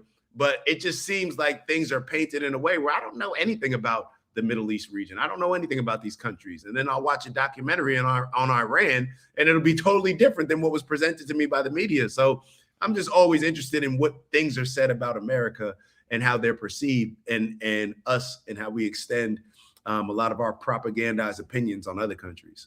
Yeah, I mean, I was working for a restaurant.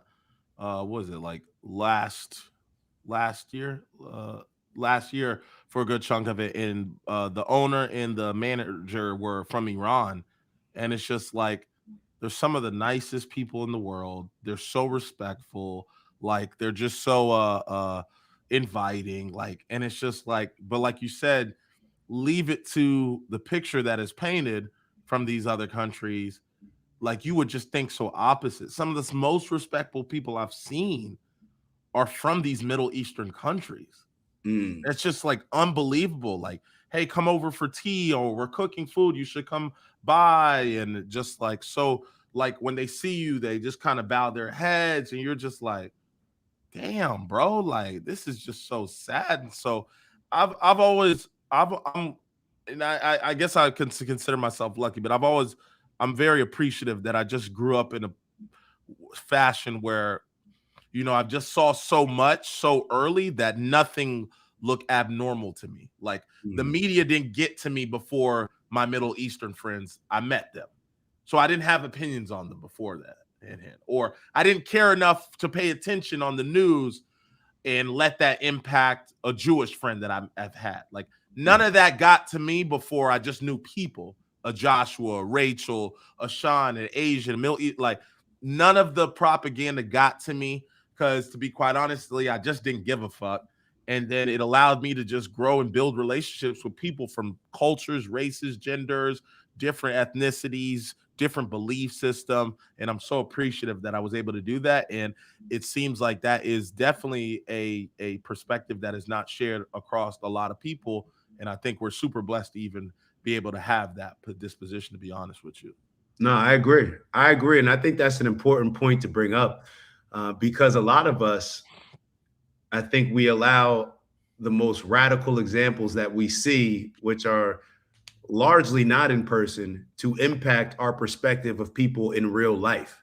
And that can definitely play a role. I haven't really had, I'm trying to think in my mind, like I don't have these terrible racist experiences with Muslims. Like, I've never had not that I can think of, or even Jewish people, you know what I'm saying? Like, I don't have a lot of these experiences with people, even when it comes to a lot of the things that I'll speak out on when it comes to Jewish culture.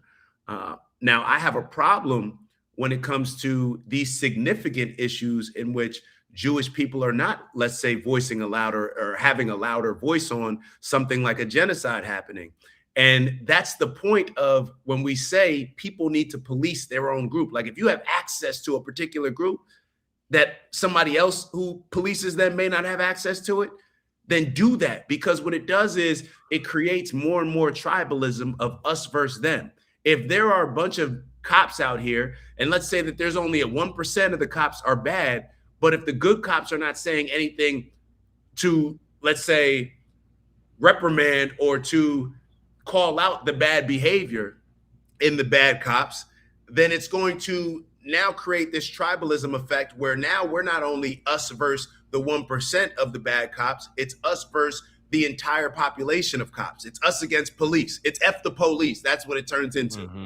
So we do this in various areas of our lives. So it's good that you pointed that out, because, a lot of these things that we'll argue back and forth about and allow them to then turn us into vicious and evil people. But the initial thing that we were disagreeing on or what we allowed to shape our perspective was not that, or it could have been handled in a different way, if I'm explaining that right. Yeah. You know what I mean? When you sit down with certain people, like if I sat down with a Jewish person or whatever person, like let's say if I sat down with a Jewish person and discussed a lot of these issues, I would find it very hard to believe that they wouldn't understand the position that I'm coming from.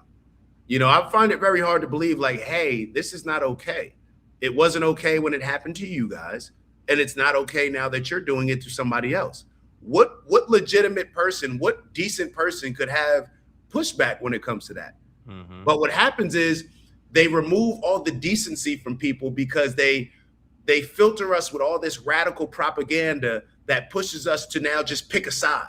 So now when we just pick a side, and this is the same thing that happens with Democrats and Republicans. Now when we just pick a side, what do? The same thing that we always say. You excuse the bad behavior. You put your morals and principles to the side because it's us versus them. And that supersedes all of the morals and principles. So that's kind of just, I guess, how I look at it. I don't know whether that's right or wrong, but that's just kind of the perspective that I have on it. Let's see. Do we have another clip from Dave? I think we got another clip. I'm not sure with this. It's funny that he said, oh, it was a play on. Are you guys seeing the screen? Mm-hmm. So I think I mentioned Richard Pryor earlier. Maybe not. But a lot of this was given, like, I think I may have mentioned, what were some of the, I think I mentioned Dick Gregory. I'm not sure if I mentioned Richard Pryor, but I didn't know that The Unstoppable, and you see this when you watch the show, it's actually, the full name is The Unstoppable, and then it's the N-word, and I believe it's the act. So The Unstoppable Negro Act, and it's a different word, obviously. But I didn't know that Richard Pryor had a 1982 one called Super Negro. But yeah, you want to say, let's take a look at this one. I haven't even seen this one. Let's take a look at it. Yeah, that wasn't really, I don't know if that was a super controversial one, but yeah, I didn't even realize it's 10:17. But yeah, overall, I suggest people watch it because a lot of the clips that we're showing, those weren't even, to me, the most relevant parts of the show. Yeah. Like, he dives into the history, brings up Jack Johnson, the boxer, relates that to the Mann Act, and relates it to what Diddy's going through right now. There was a lot of dope stuff. One of my favorite parts was him discussing Nipsey Hussle. That was my guy, man. Still is my guy, but it's I think that he brought a lot of things together. I think that it was a history lesson, and I think it was exactly what it was supposed to be: provocative. Get people talking, get people to have these conversations, get people to have this dialogue. Of course, you're not going to see things the exact way that Dave Chappelle sees things. Open it up for conversation. You know, he's voicing his stance on a lot of these things. Hopefully it encourages a lot more people to feel comfortable or to feel uncomfortable and still voice their opinions. So, yep. What's the grade you give it? This was great. This was good stuff. Very relevant. You know, I'm a huge Chappelle fan because of his past decisions anyway. So I give it a good, I can't say I was dying laughing. So when it comes to like comedian work, C+, but when it comes to his influence in the topics and his political positioning on it, I give it a B. I give it a flat B. That's the overall grade, or you just have two different grades? I gave two different grades. Like comedian work, like wanting to laugh on some Cat Williams shit. I wasn't really laughing, but these were very but I think for what he came into this situation to do, I give that a B. Okay. Yeah, I get that. From a comedic standpoint, see, I don't really like the whole, like, I do like laughing and stuff like that. Like, I watch the Kevin Hart stuff, you know, that's whatever. But I give this overall score an A. Okay. I give this overall score an A. And that's just based on how the things that I want out of, you know, a stand-up performance or the things that intrigue me. I was locked in on this from beginning to end, like locked in on it. From a comedic standpoint, I understand, yeah, it wasn't like the laughs, but overall impactful, maybe even provocative, grabs your attention, discusses relevant things, talks about history, calls out contradictions, makes people feel uncomfortable. I give it an A. I give it an A. This is probably, it just may be fresh to me, so maybe I'm giving it that grade. Or I was never a Dave Chappelle fan. So I didn't watch Dave Chappelle's the Chappelle Show. I don't think I've ever seen a Chappelle show. That's not my type of comedy. I like this. Like, I like this when you're touching on certain things that everybody else is scared to do, because in a lot of ways, that's what a comedian is supposed to bring to the table.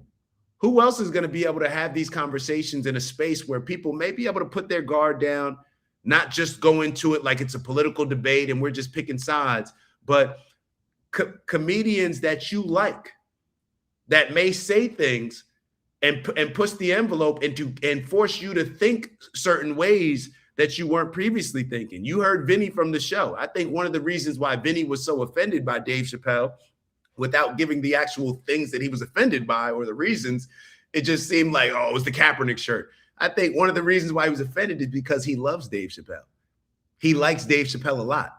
And when somebody that you like a lot challenges you and forces you to think in ways that you weren't previously thinking, and to step outside of your bubble that you're in throughout the day, where you could just say, hey, I'm on the conservative team. I'm surrounded by conservatives. It's us versus them. This is how I see the world. No. Dave Chappelle is going to challenge a lot of those boundaries and force you to think in a different way, or force you to say, maybe you don't like him. But then you got to think about that. Why did I like him all these years? But then when he talks about this particular issue, why am I bothered? Right. I really like that. It was intriguing in that regard. So I give it an A. Yeah, no, I'm not mad at that. Those are good points that you brought up there. Yeah. Like Ricky said, I don't even see Chappelle as a comedian anymore, but way more respect for him as a philosopher of sorts. I agree. Right. You get to in my opinion, comedians get to a place where they don't have to be the Kevin Hartish, the Kevin Harts. See, Kevin Hart has to do what Kevin Hart does because Kevin Hart is scared to talk about a lot of these things, or, for whatever reason, just doesn't want to do it. You know what I mean? Like, he's scared to get canceled. Dave Chappelle has been canceled. Like Kevin Hart, they're just different types of people. They're just different types. So before I play the comparison game and I'm bashing Kevin Hart, it's more just about elevating Dave Chappelle and appreciating his willingness to go to the places that he's willing to go to challenge us. Yeah, right? Noir says that's not comedy, though. That's political. And it's like, bro, we just want to laugh, not be lectured. Well, I understand. You're saying, well, why don't you just say you just want to laugh? Because I just said I look for my comedian to give me what Dave Chappelle wants. So it's okay for you to want something different and for you to grade. That's why we all have free choice to pick and choose. Let the market decide. Mm-hmm. But one thing that I do know, it's been #1 on Netflix for quite a while. And his previous ones were #1, and the one before that was #1. So you don't necessarily have to watch that. You may just, if you go to the show to just laugh, then I'm sure there's plenty of other comedians that you can go to. But this is what is entertaining for me. When people can bring up a lot of those controversial things, still get you to laugh, still get you to question things, maybe get you a little bit angry in certain ways. That's what I like. Yeah, I get it. I understand everybody's perspective on it. My grade is just my grade. Everybody, let's finish off. Do me a favor, do us a favor, like before we get out of here. We're getting ready to finish off with our Abuhan, with our box breathing exercise. He said, but who's greater, MLK or Dave Chappelle? See here that'd be the shit right here. Hold up, man. Let's think about it. Is it even worth? Is it offensive to even think about? I guess it's offensive to even think about. There go Glay. Look, he cut the camera off. We're not gonna entertain. Come on, that man. One. We're not gonna entertain that one. Who was more impactful? I don't know. Oh my god. But that's actually, I'm glad that he brought that up, because I think that there's different ways of communicating, and all of this stuff is just communicating. All of it's just influence. Some people use laughs in the classroom to influence people. Other people just try to, other people are the best athletes in the classroom. They influence people. So different people have different ways of communicating with each other. And just because somebody is a comedian in a particular lane doesn't mean that you can't play a significant role in changing the way that people think and see the world. So I guess I'd have to vote for Dave Chappelle over MLK. No, I'm joking. I'm joking. All right, box breathing. We got 4-second inhale in which we're focusing on the positive energy that we're bringing into our system. Then we're going to do a 4-second hold, followed by a 4-second exhale, releasing all the negative limiting energy, the dank buds energy, release all of that. And then we're going to do another 4-second hold before we repeat that cycle for 4 times. So the objective is to inhale as much positive energy as possible and then to exhale the negative energy. Abuhan said, nah, it's a joke. No, we know you're just joking, bro. We know you're just joking. All right, so let's get into it. If you're in a safe place and want to, close your eyes. I'll be closing my eyes, but you do what is best for you. And we shall begin now with a 4-second inhale. Ready? Begin. Hold. Exhale. Hold. Inhale positive energy. Hold. Exhale. Hold. Inhale. Hold. Release the negative energy. Hold. All right, keep holding. We're getting ready to inhale that positive energy, all right? Be focused, be intentional, ready, begin. Hold.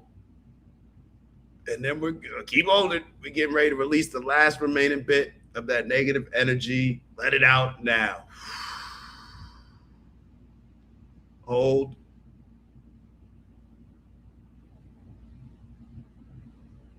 All right.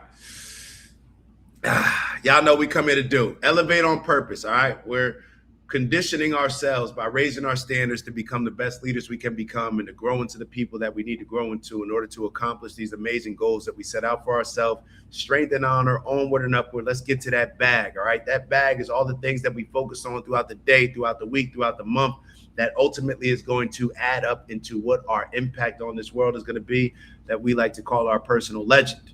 All right. In order to make sure we're on the proper trajectory as we're living in our purpose, striving for purposeful abundance, we got to be very clear on the things that are our guardrails, our compass, our directions, the things that are going to give us the ability to overcome the challenges that come our way and to still win. So you figure out what's in your bag, the things that I like to focus on in my bag: peace, love, happiness, health, wealth, and in everything we do, integrity. And of course, we got to add balance. Glay, what's in your bag? I threw my bro on the spot. I'm just messing with you. Finish it up however you were going to finish it up. In my bag is peace, love, and perspective. I like that. Ooh, I like that's a big one. Yeah. That's that. I may have to steal that one, bro. Perspective. Yeah. I like that. Peace, love, perspective. I like that, Glay. Let's see what our good family. Hopefully, y'all giving us some wise words to finish up the show with. Theo Vaughn. Huh? Theo Vaughn. Phyllis said Theo Vaughn. That's a good one. I've been seeing him really get into this bag too. This like political conversation, kind of willing to put his neck on there to get a lot of perspective, etc. Yeah. I'm glad that you brought that up. And you said who? Oh, Phyllis brought it up. Phyllis. Mm-hmm. Hold on 1 second. Hold on, you're talking about Theo Vaughn, the comedian guy, right? Yeah, the one that podcast, right? I just want to make sure we're on the same page. I'm like, this is a different, because the philosopher, I just want to make sure that I wasn't taking it as a joke or taking it the wrong way. But no, I really do like Theo Vaughn. And since a lot of people already left, but real quick, what I'll close out with is, and what I'll say and then allow BK to close out, is I think that with this current civil war that seems to be happening within the Republican Party, that I think we all can see, the Ben Shapiro, Mark Levin versus Tucker Carlson, Megyn Kelly, all these. aside from the fact that it seems to just be a debate focused on Israel, I think that it is telling what's happening on the conservative side. And I think it does call out what does not happen on the liberal Democratic side. And what I mean by that is Trump has not been in office a year. And here, the very same people that were instrumental, extremely influential in getting Trump in the office of president again, like a Theo Vaughn, like a Dave Smith, like a Candace Owens, like Nick Fuentes in the past, like a lot of Marjorie Taylor Greene. A lot of these people, instead of just siding with Trump, they've decided to split and go in the direction of what they believe as far as their principles. I have not seen that happen on the other side to the extent that it's happening here. Now, perhaps that's just my ignorance and just not paying attention to it. So I'm definitely open to anybody presenting any information or evidence or whatever that shows the Democrats actually doing that. But I think that that's actually step one in a lot of these political conversations.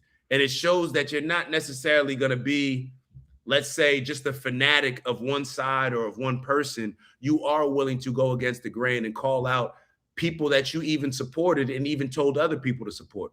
So that's why, going back to Theo Vaughn, I appreciate people like Theo Vaughn, who may not be seen as the historian, you know, like a Douglas Murray or, you know, somebody like that who has those credentials, maybe not seen as the historian that we were supposed to have on the show last week. Or was that this week? I think that was last week. The point that I'm trying to make is that we have to be willing to call out the things that we've previously aligned with rather than to try our best to rationalize how we'll see the world based on proving what we did in the past as right. So yeah, I'll leave it at that. That's a great point. That's a great point. It's definitely looking like everything is getting pulled apart and people are going in the direction. And you're right. That's very important. That's very important to do that publicly also, though, because it allows people to not feel as if you have to be what do you call it? You call it tribalism, like it, or have to you have to align with everything that this particular party says or does, or this religion, everything that's a particular religion. Like, it allows that conversation, but allows people to be held accountable as well too. So I think it's very important that you stand for the things you stand for, but also you make it clear about the things you don't stand for. So I appreciate that for sure.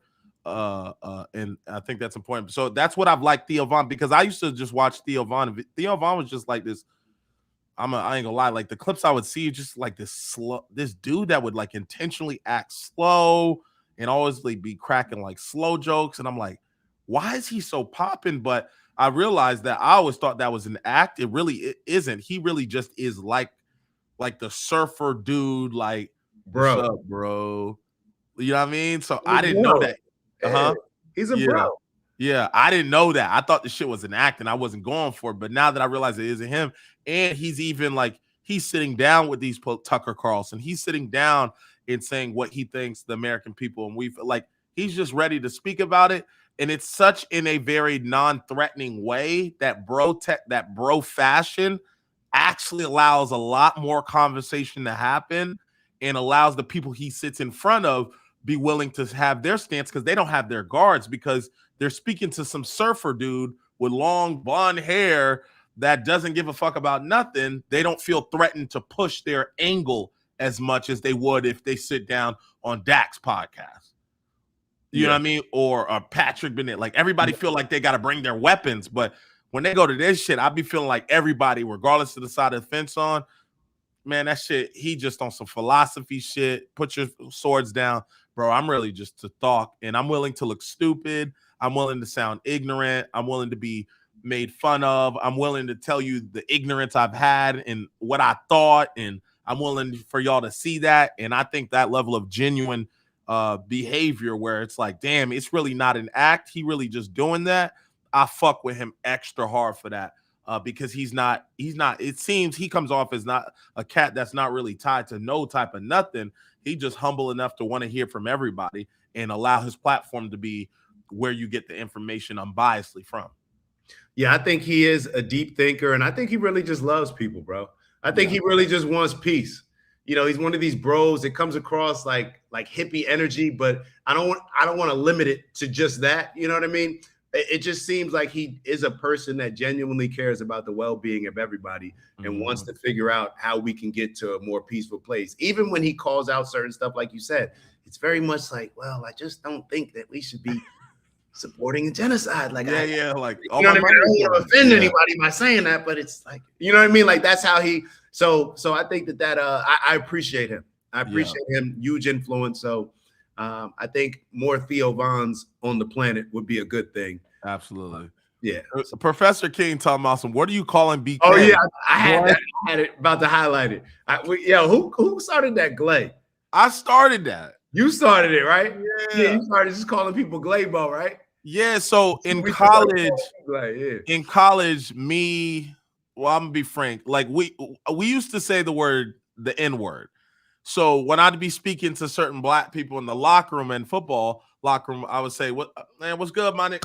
Like we used to say, "What's good, my N-word?" And we had so many white guys around us because we went to a predominantly white school, so the locker room was pretty much like predominantly white folks, and they didn't like that we said that. They didn't even like that we said it to each other. They were like, "Bro, why are you saying that?" And then I one day thought of a word that everyone could use. And so the word was glay, but it comes from glaze because me and EMAC would be in the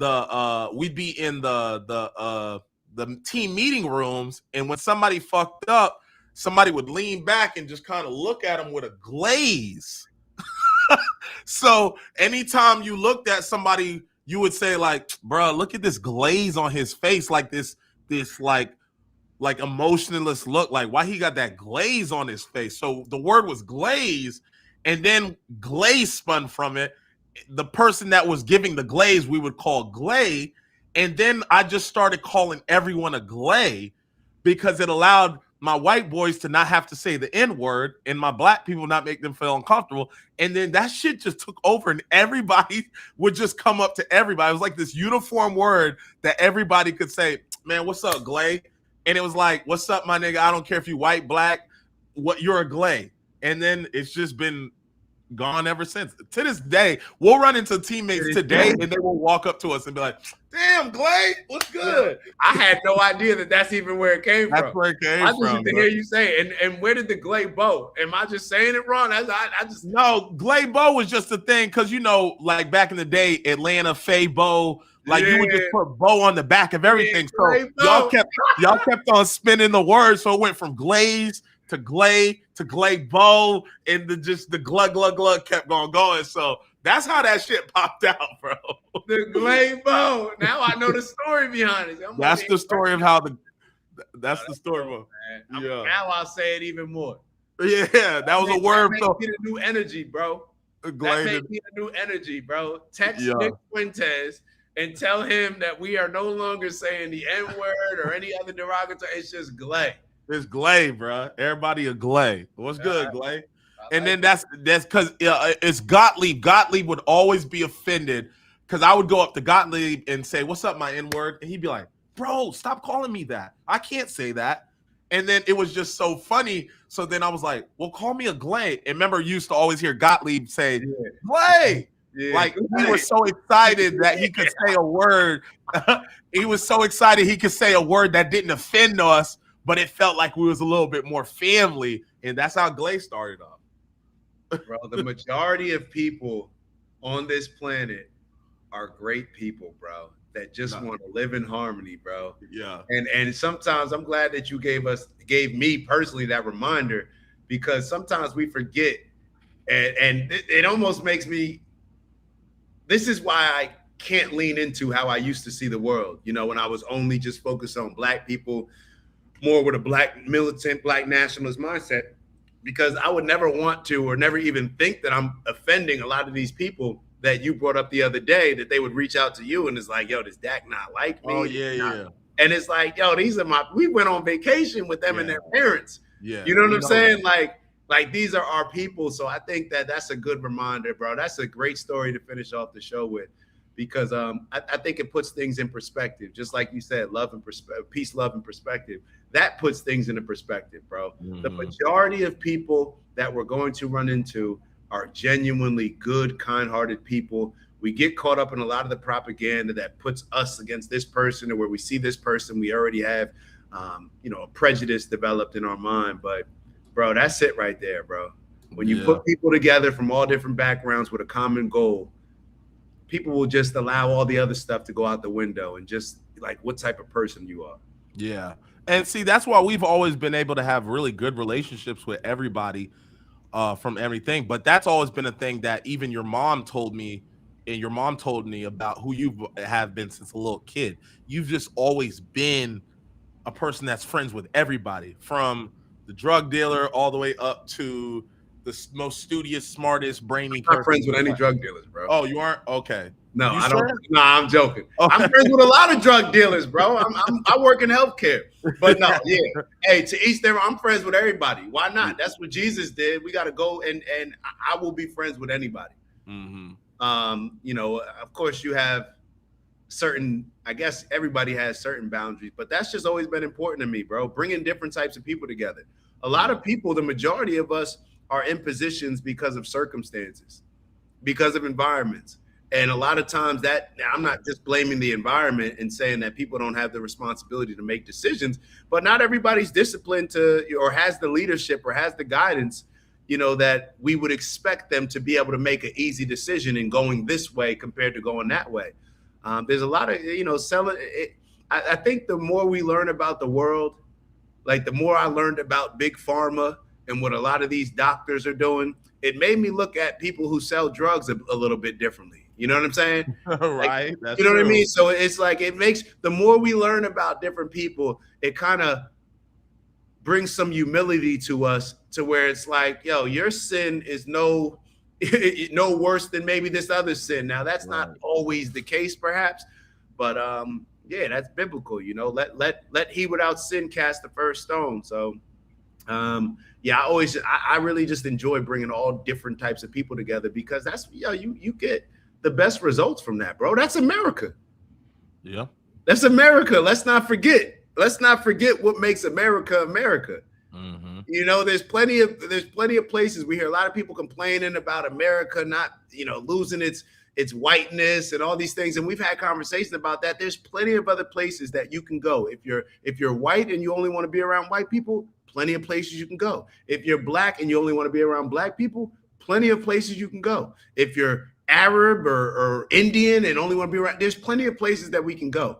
So yeah, let's just figure out how to, like, it's just doper together, bro. What are your dopest memories, bro?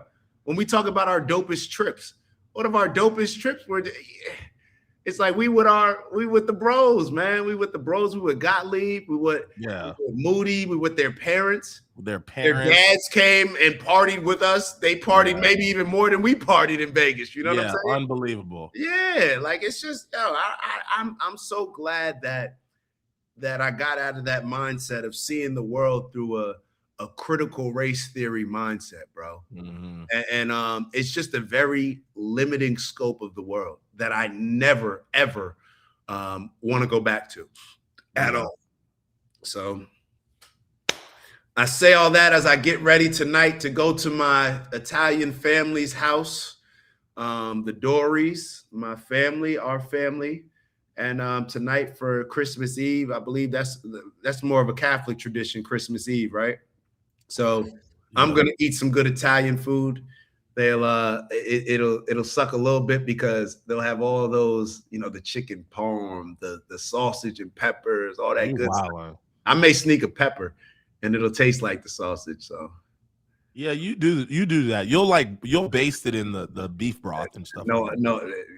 When have you seen me do that? I seen you do that. Like, you'll run it through. When have you seen me do that? You'll run it through the beef sauce to get don't let him lie to y'all, to get your fix. I know what you be on, bro. Don't let him lie to you. Yeah, like Maya or a salmon, and you'll get a veggie and go through the salmon sauce and just go through and swipe, take a nice little swipe. Yeah, I know what you be on, bro. And not to mention, not everybody's around you all the time. So you can tell us whoever you are, but we don't know. Yeah. And I personally think that you are cheating behind closed doors. You are eating meat. It's just you've gone too far to not be able to publicly say it. I hope I get to that point. I would love to be that. I give a fuck to lie to y'all niggas. I'm actually jealous and envious of certain people that I know that have many followers on YouTube and Instagram that do that exact. That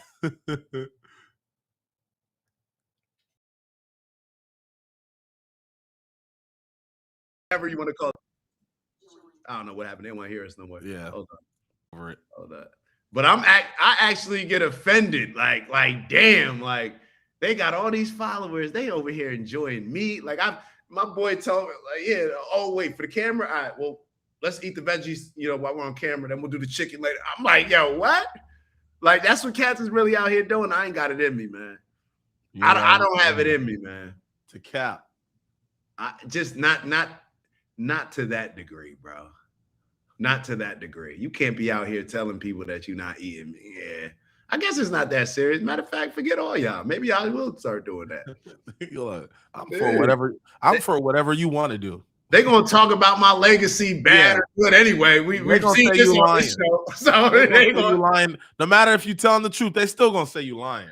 Man, forget that, man. Let me order a bacon, egg, and cheese, man. Yeah. I'm going right to the pork. I ain't even gonna play games with it.